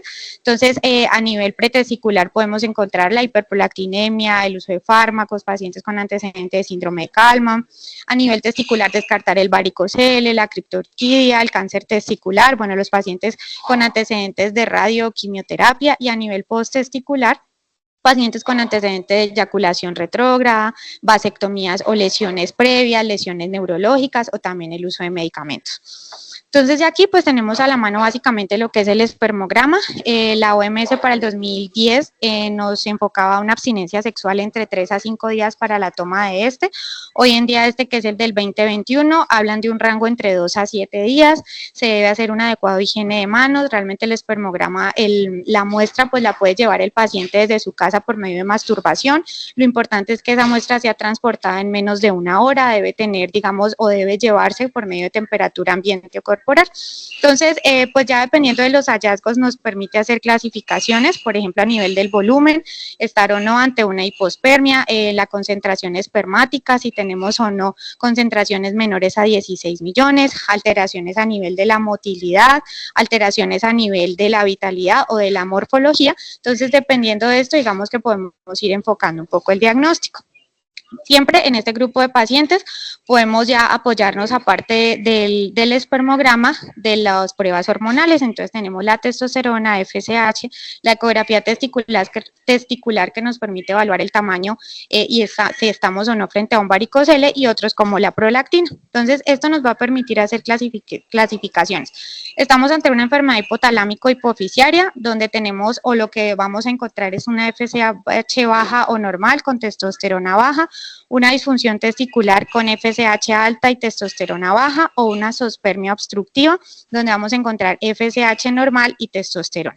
Ya posteriormente, dependiendo de los hallazgos, pues se busca o se investigan las causas asociadas. Son pacientes que en algún momento pueden llegar a requerir pruebas genéticas como cariotipo, microdelecciones del cromosoma Y. Entonces todo esto lo podemos enfocar dependiendo de los hallazgos que vayamos teniendo. ¿Qué pasa si todo el hallazgo es normal? Pues estamos frente a una infertilidad inexplicada. Entonces eso se puede dar hasta en el 10 al 30% de las parejas que pueden ser diagnosticadas de la infertilidad inexplicada. Pues es básicamente el paciente o la pareja que estudiamos y que tiene menos de 40 años y no se encontró ningún hallazgo. Entonces, en esa pareja, ¿qué podemos hacer? Pues inicialmente la terapia inicial pues va a ser la recomendación de hacer un ciclo de estimulación ovárica. Inicialmente lo hacemos ya sea con clomifeno o con letrozol para definir si es un paciente que podemos llevar a una inseminación artificial, y si esta falla, pues definir si necesita una fertilización in vitro. ¿Qué tratamientos tenemos a la mano? Entonces, básicamente el seguimiento, por ejemplo, con un coito programado, donde lo que se hace es hacer un seguimiento ecográfico para definir el momento de la ovulación, y con este hacer inducir a la pareja al momento de las relaciones sexuales. Entonces, en un ciclo natural, básicamente hacemos el seguimiento de la ovulación normal, y cuando tenemos un folículo entre 17 a 20 milímetros, se hace el disparo del trigger con un HCG y se le recomienda a las pacientes la actividad sexual posterior. En un ciclo estimulado, que puede ser ya sea con citrato de clomifeno o con letrozol, que lo que buscamos es inducir, por ejemplo, que crezcan 2 o 3 folículos, posteriormente hacer el disparo con la HCG y la recomendación de la actividad sexual. ¿Cuáles tenemos a la mano? Los moduladores selectivos de receptor de estrógenos, como el citrato de clomifeno. El citrato de clomifeno es básicamente un antagonista parcial de los receptores de estrógeno en el hipotálamo. Entonces él lo que hace es bloquear esa retroalimentación negativa sobre las gonadotropinas, y lo que hace la hipófisis pues es aumentar la secreción de FSH para poder estimular el desarrollo de los folículos a nivel ovárico. Generalmente lo damos entre el día 2 al día 5 del ciclo, por 5 días, y hacemos el seguimiento. El otro que tenemos a la mano son los inhibidores de aromatasa, como el letrozol. Este pues va a inhibir, reduce pues la conversión de andrógenos en estrógenos. También lo podemos dar entre el día 3 al día 5, perdón. Tan frío. Este lo podemos usar en las pacientes que han tenido resistencia al citrato de clomifeno.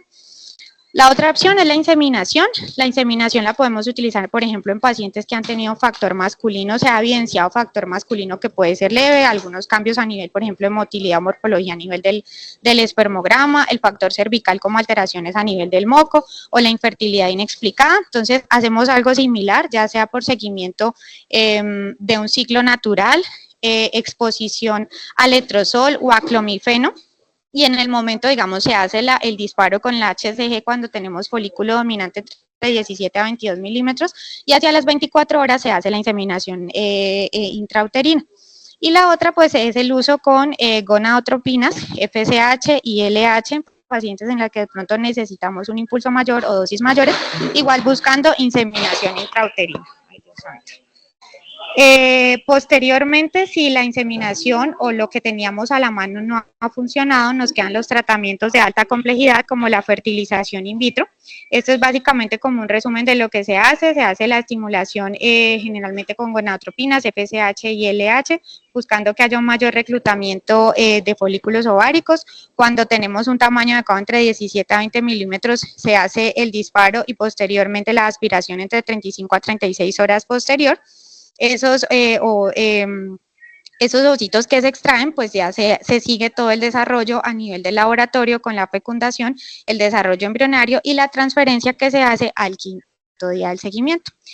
Ya para recordar, siempre enfocándonos en una adecuada historia clínica, buscando causas en la mujer, en el hombre, si digamos que todo va a ser normal, enfocarla en el grupo de la infertilidad inexplicada.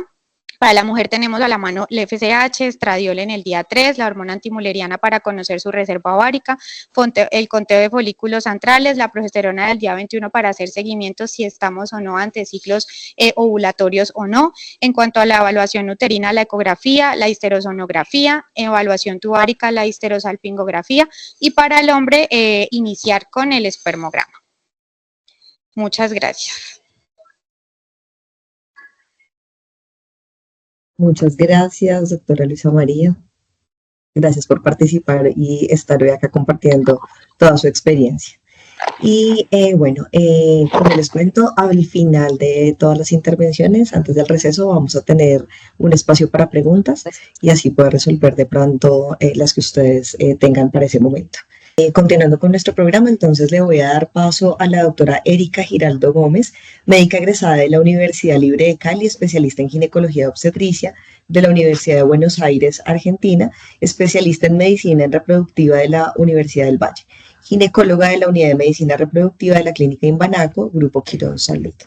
Doctora, muchísimas gracias por estar hoy acá acompañándonos y le doy paso a la conferencia Protocolos de Estimulación Ovárica en Fecundación in vitro.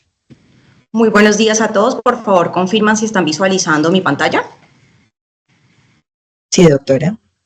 Bueno, en primer lugar quiero agradecer al comité organizador por la invitación a este evento y espero que todos los que se han conectado y han sacado un poquito de tiempo puedan apasionarse al igual que todos los que nos dedicamos a la medicina reproductiva con esta charla. Entonces les voy a hablar acerca de los protocolos de estimulación ovárica en fecundación in vitro. Declaro no tener conflicto de intereses para esta charla y los temas que vamos a tratar hoy es inicialmente, para que ustedes puedan comprender de qué se trata los tratamientos de reproducción asistida, es cómo iniciamos estos protocolos, qué es la estimulación ovárica, las etapas de la estimulación ovárica controlada, que consiste básicamente en 3 etapas, como son la inducción del desarrollo folicular, la inhibición del pico LH y el desencadenamiento de la ovulación, y finalmente cómo nosotros decidimos realizar la elección del protocolo, los diferentes protocolos que tenemos disponibles. Voy a exponerles los más frecuentes porque claramente existen en la literatura descritos muchos protocolos y algunos casos especiales. Voy a iniciar entonces hablándoles qué es la estimulación ovárica controlada. Es el primer paso de la fertilización in vitro y como ya nos había explicado el doctor Juan Manuel Tovar, con respecto a la estimulación hormonal que se desencadena desde el eje hipotálamo hipófisis ovárico, vamos a tener un desarrollo folicular de un solo folículo. Eso genera la ovulación de un único óvulo, mientras que nosotros cuando hacemos la estimulación ovárica controlada, nuestro objetivo es poder hacer un reclutamiento de la mayor cantidad de folículos centrales a través de la aplicación de gonadotropinas, que son medicamentos hormonales que ya más adelante vamos a ver qué contienen específicamente, y de esta manera poder optimizar el recurso y en un solo ciclo obtener la mayor cantidad de estos ovocitos. Para hacer la primera etapa, que es la inducción del desarrollo folicular, que generalmente en lo que consiste es en generar y mantener ese crecimiento de los folículos, utilizamos medicamentos que llamamos gonadotropinas. Las gonadotropinas, dentro de las gonadotropinas tenemos la gonadotropina menopáusica humana, la folitropina alfa, que es la FSH, la folitropina beta, que es la LH. En Colombia tenemos la folitropina alfa en medicamentos ya sea recombinantes o biosimilares. Tenemos a disposición un PEN que contiene la FSH y la LH en un solo dispositivo, o tenemos por separado la gonadotropina menopáusica humana. Este tipo de medicamentos se aplican más o menos durante 9 a 12 días con el objetivo de reclutar la mayor cantidad de folículos centrales y que estos comiencen a tener un crecimiento durante toda la estimulación ovárica. La iniciamos entre el primer y tercer día del ciclo, una vez realizado una ecografía mediante la cual vamos a comprobar que el ovario esté en reposo y que podamos hacer un conteo de folículos centrales. Esto es muy importante ya que nos va a ayudar a determinar la dosificación mediante la cual vamos a hacer la estimulación durante todo este proceso. Tenemos los diferentes mecanismos de acción y como lo vemos en la pantalla, voy a explicarles a grosso modo para que no se me pierdan en el proceso. Tenemos dos posibilidades y es utilizar la FSH o la LH. La FSH lo que va a hacer es un reclutamiento y la estimulación del crecimiento folicular, mientras que la LH estimula la maduración. Con respecto a la gonadotropina menopáusica humana, tiene la ventaja de tener la opción de realizar los dos mecanismos de acción, pero con menor potencia.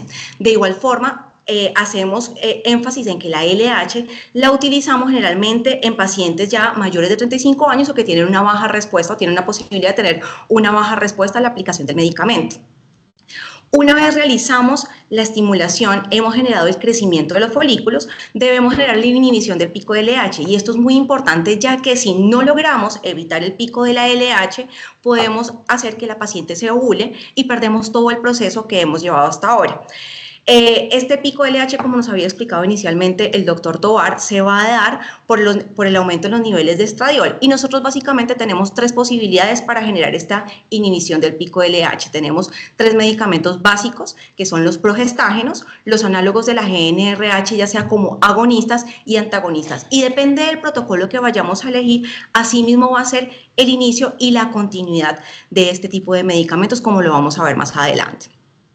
Este tipo de medicamentos tiene diferentes mecanismos de acción. Vamos a hablar primero de los agonistas que se unen al receptor de la GnRH y tienen un mecanismo que es un flare-up. Este flare-up lo que genera es un aumento inicial de la FSH y la LH y eso va a ser muy beneficioso en aquellas pacientes donde tienen muy baja reserva ovárica porque va a generar que tenga un poquito más de reclutamiento folicular. También tiene como ventaja que genera menor asincronía. ¿Eso qué quiere decir? Que todos los folículos van a tener un tamaño muy parejo.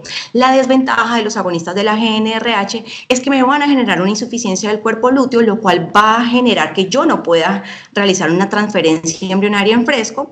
Tienen mayor riesgo de realizar estas pacientes un síndrome de hiperestimulación ovárica después de realizar el proceso de estimulación. Y en la mayoría de las pacientes, cuando utilizamos este protocolo de agonistas, necesitan un poco más de concentración de gonadotropinas coriónicas. Cuando utilizamos los agonistas, lo que va a hacer el agonista es que imita el aumento natural de la LH y la FSH endógenas y de esta manera genera una inhibición competitiva, generando así una supresión hipofisiaria.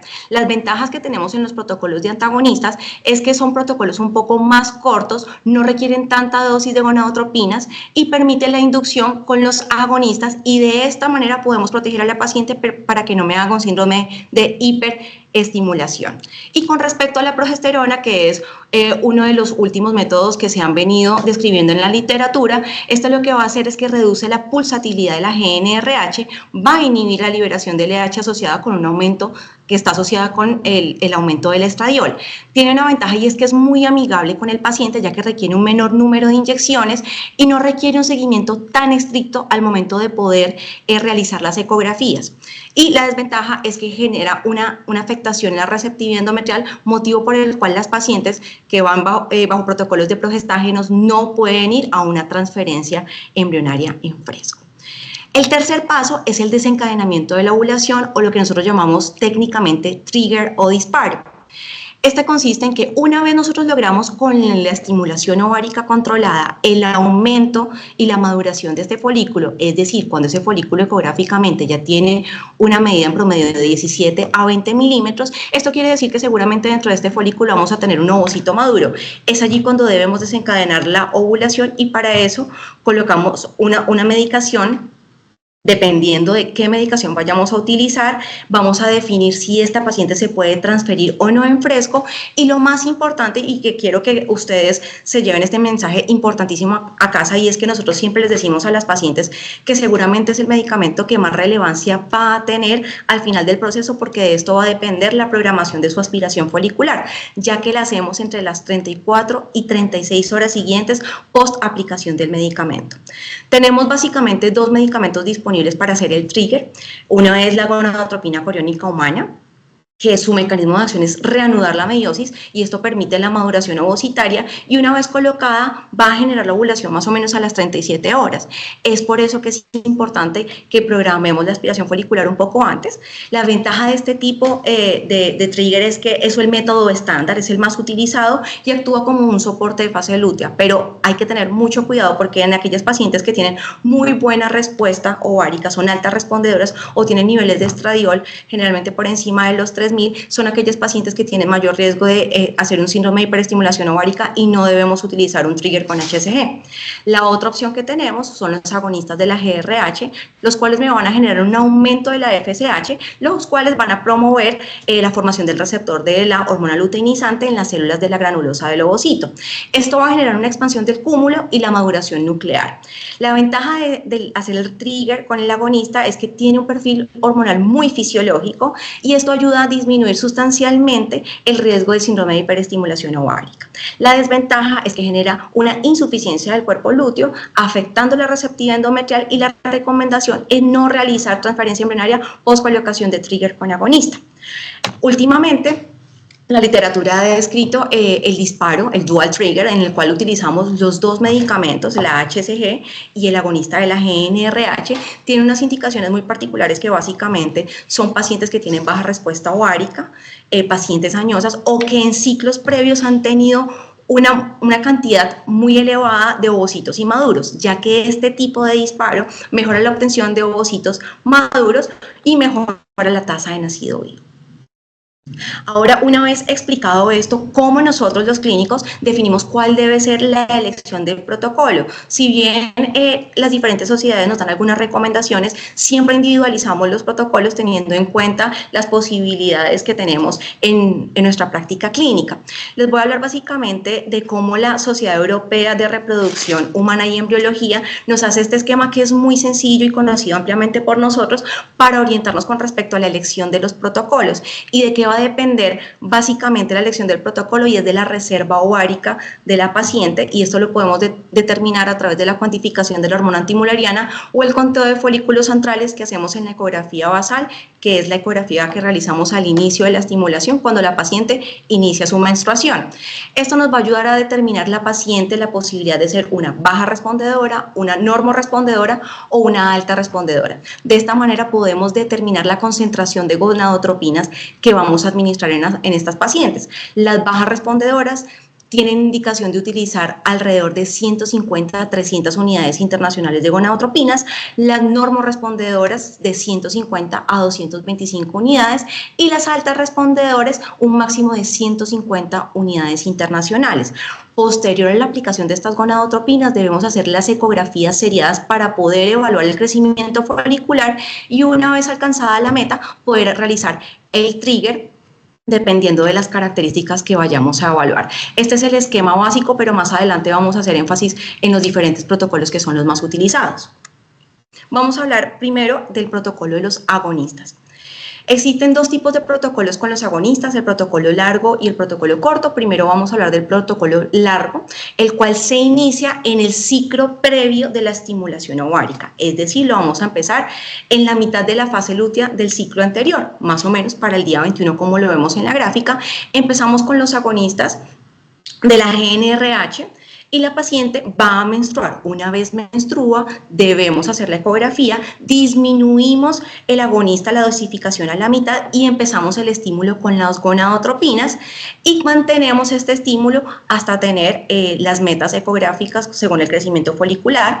Una vez alcanzadas esas metas, lo que vamos a hacer es realizar el trigger y realizamos la aspiración folicular entre las 34 a 36 horas. La fortaleza de este tipo de protocolos es que disminuye la sincronía folicular, pero requiere mayor concentración de gonadotropinas, son estímulos claramente más largos, tiene más incidencia de síndrome de hiperestimulación ovárica y no permite desencadenar el trigger con los agonistas de la GnRH en caso de que la paciente tenga riesgo de hiperestimulación ovárica controlada. El protocolo corto, a diferencia del anterior, inicia solamente a partir de la regla, es decir, la paciente menstrua, consulta, se le hace su ecografía basal y empieza el agonista de la GnRH, al igual que las gonadotropinas, se hacen las ecografías seriadas y se realiza el trigger con gonadotropina coriónica humana y se realiza posteriormente la punción. ¿Cuáles serían las indicaciones de este tipo de protocolos en pacientes mayores de 39 años? Con hormona antimuleriana baja, con un bajo recuento de folículos centrales, o donde ya hayamos tenido ciclos previos con una captación menor a 4 ovocitos. Básicamente son aquellas pacientes pobres respondedoras. Tiene la fortaleza de que aprovecha el efecto de flare-up, como habíamos hablado anteriormente, que hay un aumento de la FSH y la LH, lo cual me va a permitir mejorar un poco la captación de esos folículos centrales y evita la supresión ovárica excesiva del protocolo largo. Tiene la desventaja que la paciente tiene que tener un mayor número de inyecciones y el riesgo del síndrome de hiperestimulación ovárica controlada, ya que no podemos desencadenar el trigger con el agonista. Con respecto al protocolo con antagonista, creo que básicamente es el protocolo que más estamos utilizando por la posibilidad de disminuir ese riesgo de las pacientes del síndrome de hiperestimulación ovárica controlada. También se inicia entre el primer y tercer día de la regla con la ecografía basal, arrancamos las gonadotropinas, pero la diferencia en este tipo de protocolos con los antagonistas es que vamos a evaluar entre el quinto y el sexto día el tamaño folicular. Si ya tenemos un folículo de 14 milímetros, debemos arrancar el antagonista. Si aún no tenemos el folículo de 14 milímetros, podemos darnos el permitido de empezar el antagonista al sexto día, teniendo en cuenta que las gonadotropinas y el antagonista van a ir en paralelo hasta que tengamos la meta de crecimiento folicular para luego desencadenar la ovulación, ya sea con la gonadotropina coriónica humana, con el agonista de la GnRH, dependiendo si vamos a realizar o no transferencia en fresco o si estamos bajo un protocolo de congelación de ya sea de embriones o de ovocitos. Las indicaciones son pacientes bajas respondedoras con un riesgo de síndrome de hiperestimulación ovárica o pacientes que están en protocolo de ovodonación o preservación de fertilidad. Tiene como ventajas que tiene una menor duración, tiene menor riesgo de síndrome de hiperestimulación ovárica y requiere menor dosis de gonadotropina coriónica humana, de gonadotropinas, y permite realizar el trigger con los agonistas que, como les había dicho, pues nos evita la complicación. Como debilidades, este tipo de protocolos tiene un poco más de asincronía y si llegado el caso llegamos al día sexto y no tenemos un reclutamiento adecuado, hay mayor riesgo de cancelación. Los protocolos de progestina son aquellos protocolos en los que habitualmente en Colombia estamos utilizando la medroxiprogesterona. Aquí está. Protocolo de progestina, en el cual vamos a iniciar la estimulación ovárica controlada y ese mismo día que empezamos las gonadotropinas, empezamos la administración de la medroxiprogesterona, que es vía oral. Se van a hacer las ecografías seriadas, pero como ya de entrada estamos haciendo la inhibición de la LH, no tengo que ser tan estricto con respecto a la citación de la paciente para el seguimiento folicular. Esto nos da una ventaja de que la paciente no se debe citar entre el quinto y sexto día, sino que directamente le podemos citar entre el octavo y noveno para evaluar el crecimiento folicular. Una vez alcanzamos las metas, generamos el trigger y realizamos la aspiración folicular. Está indicado en aquellos protocolos, en aquellas pacientes donde claramente no vamos a hacer transferencia embrionaria, en aquellas pacientes que están en protocolo de ovodonación o van a preservar su fertilidad. No requiere un seguimiento estricto, como les había dicho anteriormente, y tiene como beneficio y mayor adherencia para las pacientes un menor número de inyecciones por ciclo. Tiene la debilidad de que genera alteraciones en la receptividad endometrial, motivo por el cual no puede realizarse la transferencia en fresco. Ahora vamos a hablar de los protocolos en casos especiales. básicamente voy a hablar de dos para no llenarlos de tanta información, y son dos grupos grandes de pacientes. Generalmente son las pacientes oncológicas que requieren hacer su preservación de fertilidad, y tenemos dos protocolos muy utilizados en este tipo de pacientes, y nos vamos primero a basar en las pacientes que tienen tumores hormonodependientes, en las cuales debemos ser muy cuidadosos en no generar elevación del estradiol, ya que esto podría empeorar su cuadro clínico de base. Es por eso que en estas pacientes debemos agregar un inhibidor de la aromatasa, como es el letrozol, que vamos a iniciar desde el primer día que vamos a indicar las gonadotropinas, y lo mantenemos hasta el día del trigger. Una vez se realice la aspiración folicular, la recomendación es 2 días posterior reiniciar el letrozol hasta que la paciente menstrua. De esta manera ayudamos a controlar un poco más los niveles de estradiol en este tipo de pacientes. El otro tipo de protocolo es el Dual Stim. El Dual Stim es poder hacer doble estimulación ovárica en un solo ciclo, teniendo en cuenta la teoría de oleadas que tiene el ciclo, en el cual habitualmente cuando hacemos el estímulo en la fase folicular temprana aprovechamos la primera oleada, pero lo que propone el Dual Stim es que una vez se hace la estimulación y se hace la aspiración, se pueda reiniciar. Este tipo de protocolos se hace a través de gonadotropinas con las ecografías seriadas, y se hace la inhibición del pico LH con antagonistas. Una vez se realiza la aspiración folicular, al 5º día postpunción se reinicia la estimulación ovárica, exactamente igual al anterior, y el beneficio que tienen este tipo de protocolos es que se obtienen mayor cantidad de ovocitos en un muy corto periodo de tiempo. Bueno, eso era todo lo que tenía para exponerles el día de hoy. Este es nuestro maravilloso equipo de trabajo. Muchas gracias. Gracias. Muchísimas gracias, doctora Erika. Gracias por su participación en este evento. Creo que fue una conferencia muy enriquecedora. Y continuando con nuestro programa, le doy paso a la doctora Joana Carolina Páez, médico cirujano general especialista en ginecología obstetricia de la Universidad del Rosario, fellow en reproducción humana del Instituto de Fertilidad Humana INSER, y actualmente especialista de la Unidad de Fertilidad de la Clínica de la Mujer. También ginecóloga del Hospital Universitario Mayor Mederi. Doctora, muchísimas gracias por estar nuevamente presente. Yo le voy a asistir con la presentación y su conferencia. Le doy paso a la conferencia Fecundación in vitro y abordaje de los pacientes en los tratamientos de reproducción asistida. Jefe, mil gracias, mil disculpas por el inconveniente, y gracias a ti por el apoyo en la presentación. Bueno, vamos a hablar sobre el abordaje de los pacientes en los tratamientos de reproducción asistida, puntualmente alta complejidad. Siguiente.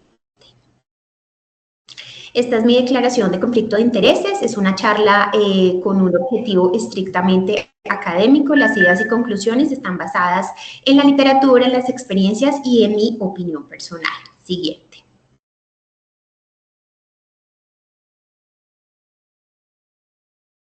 La anterior, jefe. No podemos hablar de reproducción asistida con técnicas de alta complejidad sin hablar de la primera bebé in vitro, que este año cumple 47 años. Leslie Brown es la primera bebé in vitro, un tratamiento realizado por el Instituto y por el Dr. Edwards en el año 1978. Sin duda, este acontecimiento marca un hito en la historia de la reproducción asistida. Y a partir de este evento y durante los últimos años, la fertilización in vitro y los tratamientos de reproducción asistida han permitido construir muchas familias alrededor del mundo. Siguiente. Cuando hablamos de alta complejidad, puntualmente hablamos de la fecundación extracorpórea o de la manipulación de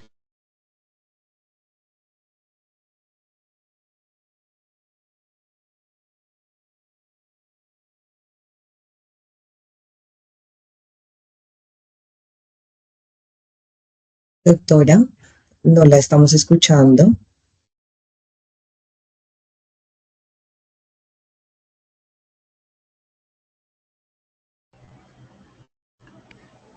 Hablamos de la congelación de óvulos, de la donación de óvulos, pero también hablamos del estudio genético preimplantatorio, en donde realizamos las biopsias embrionarias. Siguiente. ¿Cómo es el abordaje o cómo determinar qué pareja o qué mujer necesita un tipo de tratamiento en específico? Existen algunos factores que determinan el abordaje y el enfoque de las parejas infértiles y el principal siempre será la edad materna, seguido de la reserva ovárica. Siguiente. El factor tubárico, si hay o no permeabilidad tubárica que permita una búsqueda de embarazo espontáneo o si por el contrario requiere de alta complejidad. El factor masculino evaluado mediante el espermograma, si existe alguna alteración importante en la concentración o en la movilidad. Pacientes que deseen por razones sociales postergar la maternidad o que necesariamente tengan que ser sometidas a tratamientos gonadotóxicos y que requieran congelar sus óvulos para iniciar su maternidad después de terminar este tratamiento. Siguiente. Antecedentes médicos, puntualmente los genéticos, pacientes que tienen enfermedades o mutaciones genéticas que pueden ser heredadas a sus hijos, son pacientes que son candidatos a tratamientos de alta complejidad con estudio embrionario preimplantatorio en donde se pueda detectar el embrión sano y así disminuir el efecto o la enfermedad en su descendencia. Sin duda alguna en estos tratamientos la edad materna es el siguiente jefe. Es el factor más importante. De hecho, la encuesta nacional de demografía en salud en el 2015 es de los pocos datos que tenemos en Colombia, ya muy antiguo. El 12.1% de las mujeres de 15 a 49 años desean uno o más hijos, pueden tener problemas de fertilidad y puntualmente el 25.4% corresponde a mujeres que se encuentran entre los 40 y los 44 años, algo que coincide con la postergación de la maternidad. Nosotras las mujeres en esta época o esta generación, que casi que la postergación de la maternidad se ha convertido en un hito generacional, pensamos que como nos vemos, nuestros ovarios también se ven de la misma manera.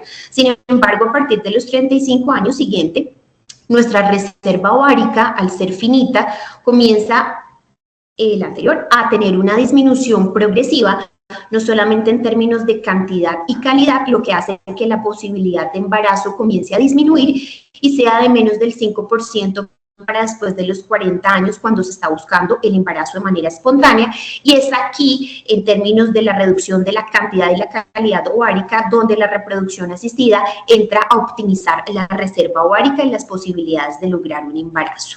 Siguiente. Siguiente.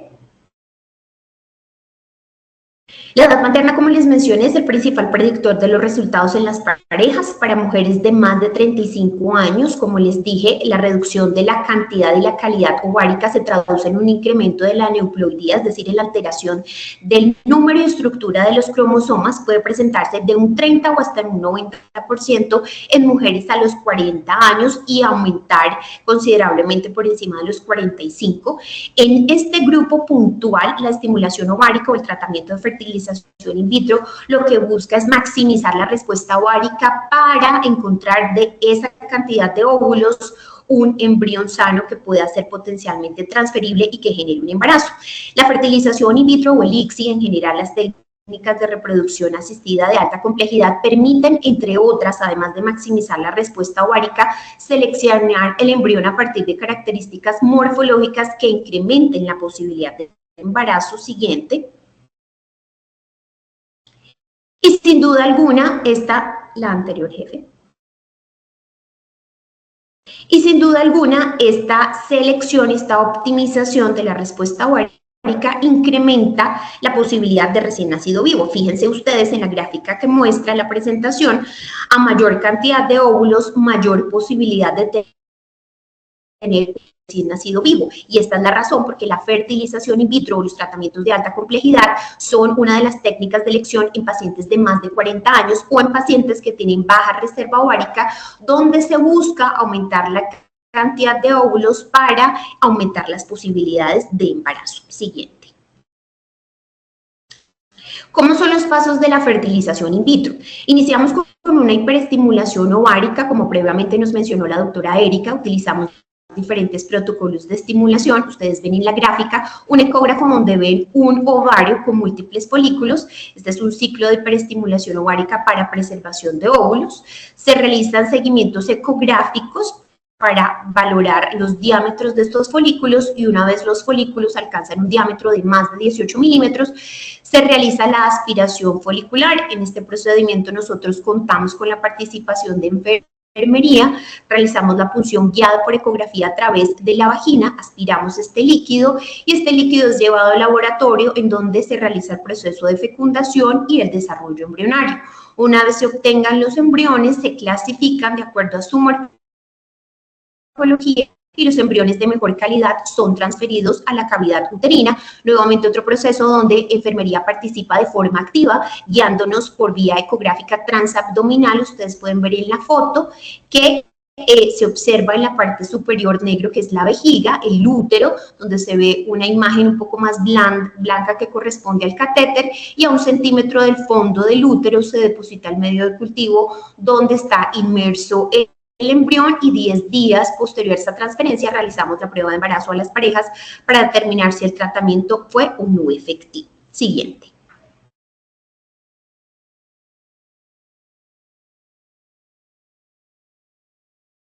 En cuanto a la criopreservación de ovocitos, que es otra estrategia de técnicas de reproducción de alta complejidad, básicamente el objetivo principal es la preservación de la fertilidad.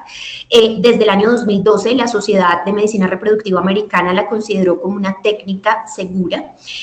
Con el pasar de los tiempos, es una técnica, además de segura, muy eficiente, porque tenemos una tasa de descongelación del 85.2%.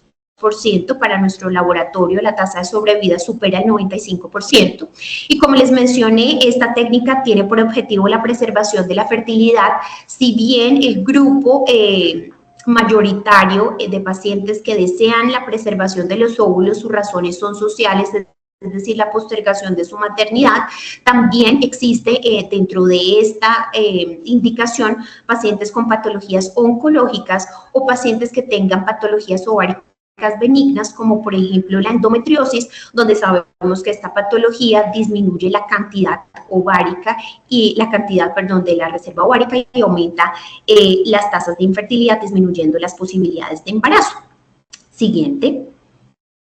La criopreservación de óvulos, digamos que en esta técnica es muy importante tener en cuenta la edad. Cuando estamos hablando de razones sociales es muy importante el punto de corte de los 35 años. Como sabemos, nuestra reserva ovárica comienza a disminuir a esta edad, y es por tanto que la criopreservación se sugiere en pacientes de menos de 35 años, y la razón es porque aumenta la tasa de nacidos vivos una vez se descongelen estos óvulos para hacer el proceso de fertilización in vitro. Para mujeres de 35 años o menos es suficiente congelar de 8 a 10 óvulos metafase 2, y con este número se puede lograr una tasa del 30 al 45% de recién nacido. Si se congelan 15 óvulos, el 70%, y hasta 25 óvulos del 95%. Para mujeres de más de 35 años, puntualmente las de 38 años, se requiere una mayor cantidad de óvulos, y esto respondiendo a la disminución de la calidad de los óvulos, en donde se alcanza la mitad de la posibilidad de tener un recién nacido con 15 a 20 óvulos. En las pacientes que realizan criopreservación de óvulos, hay muchos estudios que muestran que hasta el 3.5% regresan por sus óvulos. Las demás pacientes realizan una búsqueda espontánea, muchas de ellas logran el embarazo de manera natural, por lo que se considera más una medida de precaución más que una de acción con uso inmediato.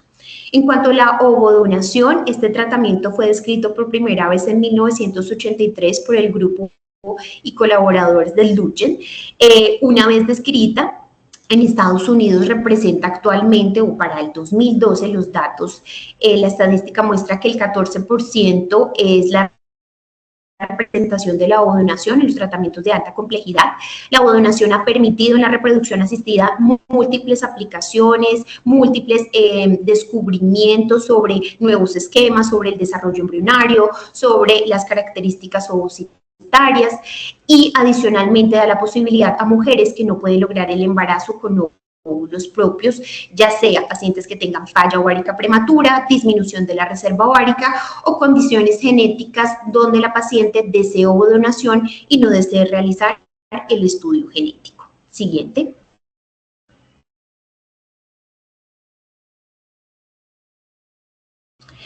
La ovodonación en Colombia es anónima. Cada centro dispone de un banco de donantes con un estudio previo desde el punto de vista genético, psiquiátrico, psicológico y ginecológico. Nosotros realizamos una caracterización de donante y asignamos a la paciente de acuerdo a las características que ella desea la donante. Realizamos un match genético, es muy importante, hacemos un panel de enfermedades recesivas tanto a la paciente como a la donante para evitar la presentación de mutaciones recesivas. Y hacemos un acompañamiento psicológico a la pareja, pues dado que la ovodonación no es un paso fácil para las mujeres que tienen que utilizar esta estrategia como único método para poder lograr el embarazo. Siguiente. En cuanto al test genético preimplantatorio, otra técnica de alta complejidad, este es un análisis genético de cuerpos polares, blastómeras o trofectodermo de ovocitos o embriones para la detección de alteraciones genéticas. Este examen permite seleccionar embriones sanos para mejorar las tasas de implantación y el tiempo para lograr el embarazo de un aporte de embriones restantes. En este examen se evalúan los cromosomas, enfermedades monogénicas, portadoras, arreglos estructurales, evaluaciones de restos ovulares cuando las pacientes tienen pérdidas recurrentes de la gestación. Sin embargo, sigue siendo un procedimiento controversial en cuanto a las indicaciones en pacientes que asisten a nuestras clínicas de reproducción asistida. Siguiente. Estos son los tipos de examen genético preimplantatorio. Tenemos el PGT-A, que busca detectar las alteraciones en número de los cromosomas. El PGT-M, que busca las mutaciones puntuales. Este se hace en pacientes que tienen antecedentes de enfermedades o de mutaciones puntuales o de hijos con algún tipo de mutación y se quiere evitar el tener un nuevo hijo con esta enfermedad. El PGT-SR, que busca detectar alteraciones de tipo estructural entre los cromosomas, y existe una opción que es el PGT no invasivo, es decir, no se toma una biopsia del trofectodermo, sino se toma una porción del medio de cultivo en donde el embrión descama alguna de las células y el material genético puede ser analizado para la detección de estas aneuploidías o de estas mutaciones, pero en general se hace para las aneuploidías. Siguiente.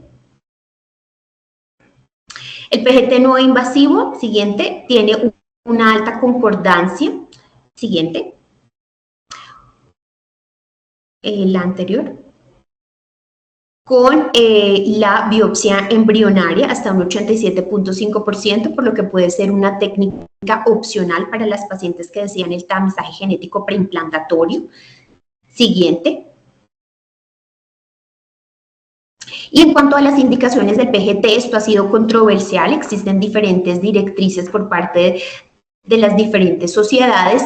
Sin embargo, algunas de las indicaciones más comunes o frecuentes de las sociedades son el antecedente personal, la pareja o de hijo con alteración genética, edad materna avanzada con buen pronóstico, es decir, mujeres que tengan más de 35 a 40 años, pero que tengan una adecuada reserva ovárica, que puedan tener un buen desarrollo embrionario y a partir de sus embriones tener un tamizaje genético implantatorio y tener la posibilidad de seleccionar el embrión para aumentar las tasas de embarazo. Esta indicación es controversial, fallo recurrente de la implantación, factor masculino severo. Siguiente. Y pacientes con pérdida recurrente de la gestación en donde su pareja tenga un cariotipo normal. Siguiente. En conclusión, las técnicas de reproducción asistida no solamente se asumen en fertilización in vitro, en ICSI, en PGT o en criopreservación de óvulos, también hay tratamientos o abordajes de baja complejidad. La determinación de los diferentes tratamientos para la pareja debe ser individualizado, basado en los factores asociados, determinados en el estudio de la pareja infértil y en el contexto clínico.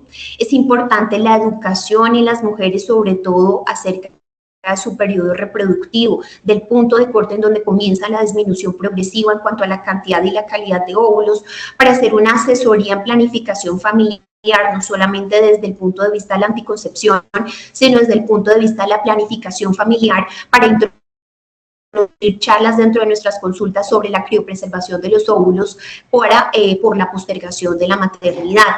Debemos también tener en cuenta los factores de riesgo, pacientes que tengan patologías ováricas benignas como la endometriosis, y debemos hacer un estudio adecuado en la pareja y hacer remisión temprana a parejas hacia tratamientos de alta complejidad para mejorar su pronóstico. Siguiente. Este es nuestro equipo de trabajo, a todas ellas, a nuestras enfermeras, quienes son el objetivo y el grupo para este simposio. Les agradecemos toda su ayuda a lo largo de nuestras actividades, de nuestros tratamientos. Acompañan muchas veces, no solamente desde la parte científica, sino también desde la parte humana a todos nuestros pacientes. Estas son nuestras redes sociales para más preguntas. Muchísimas gracias.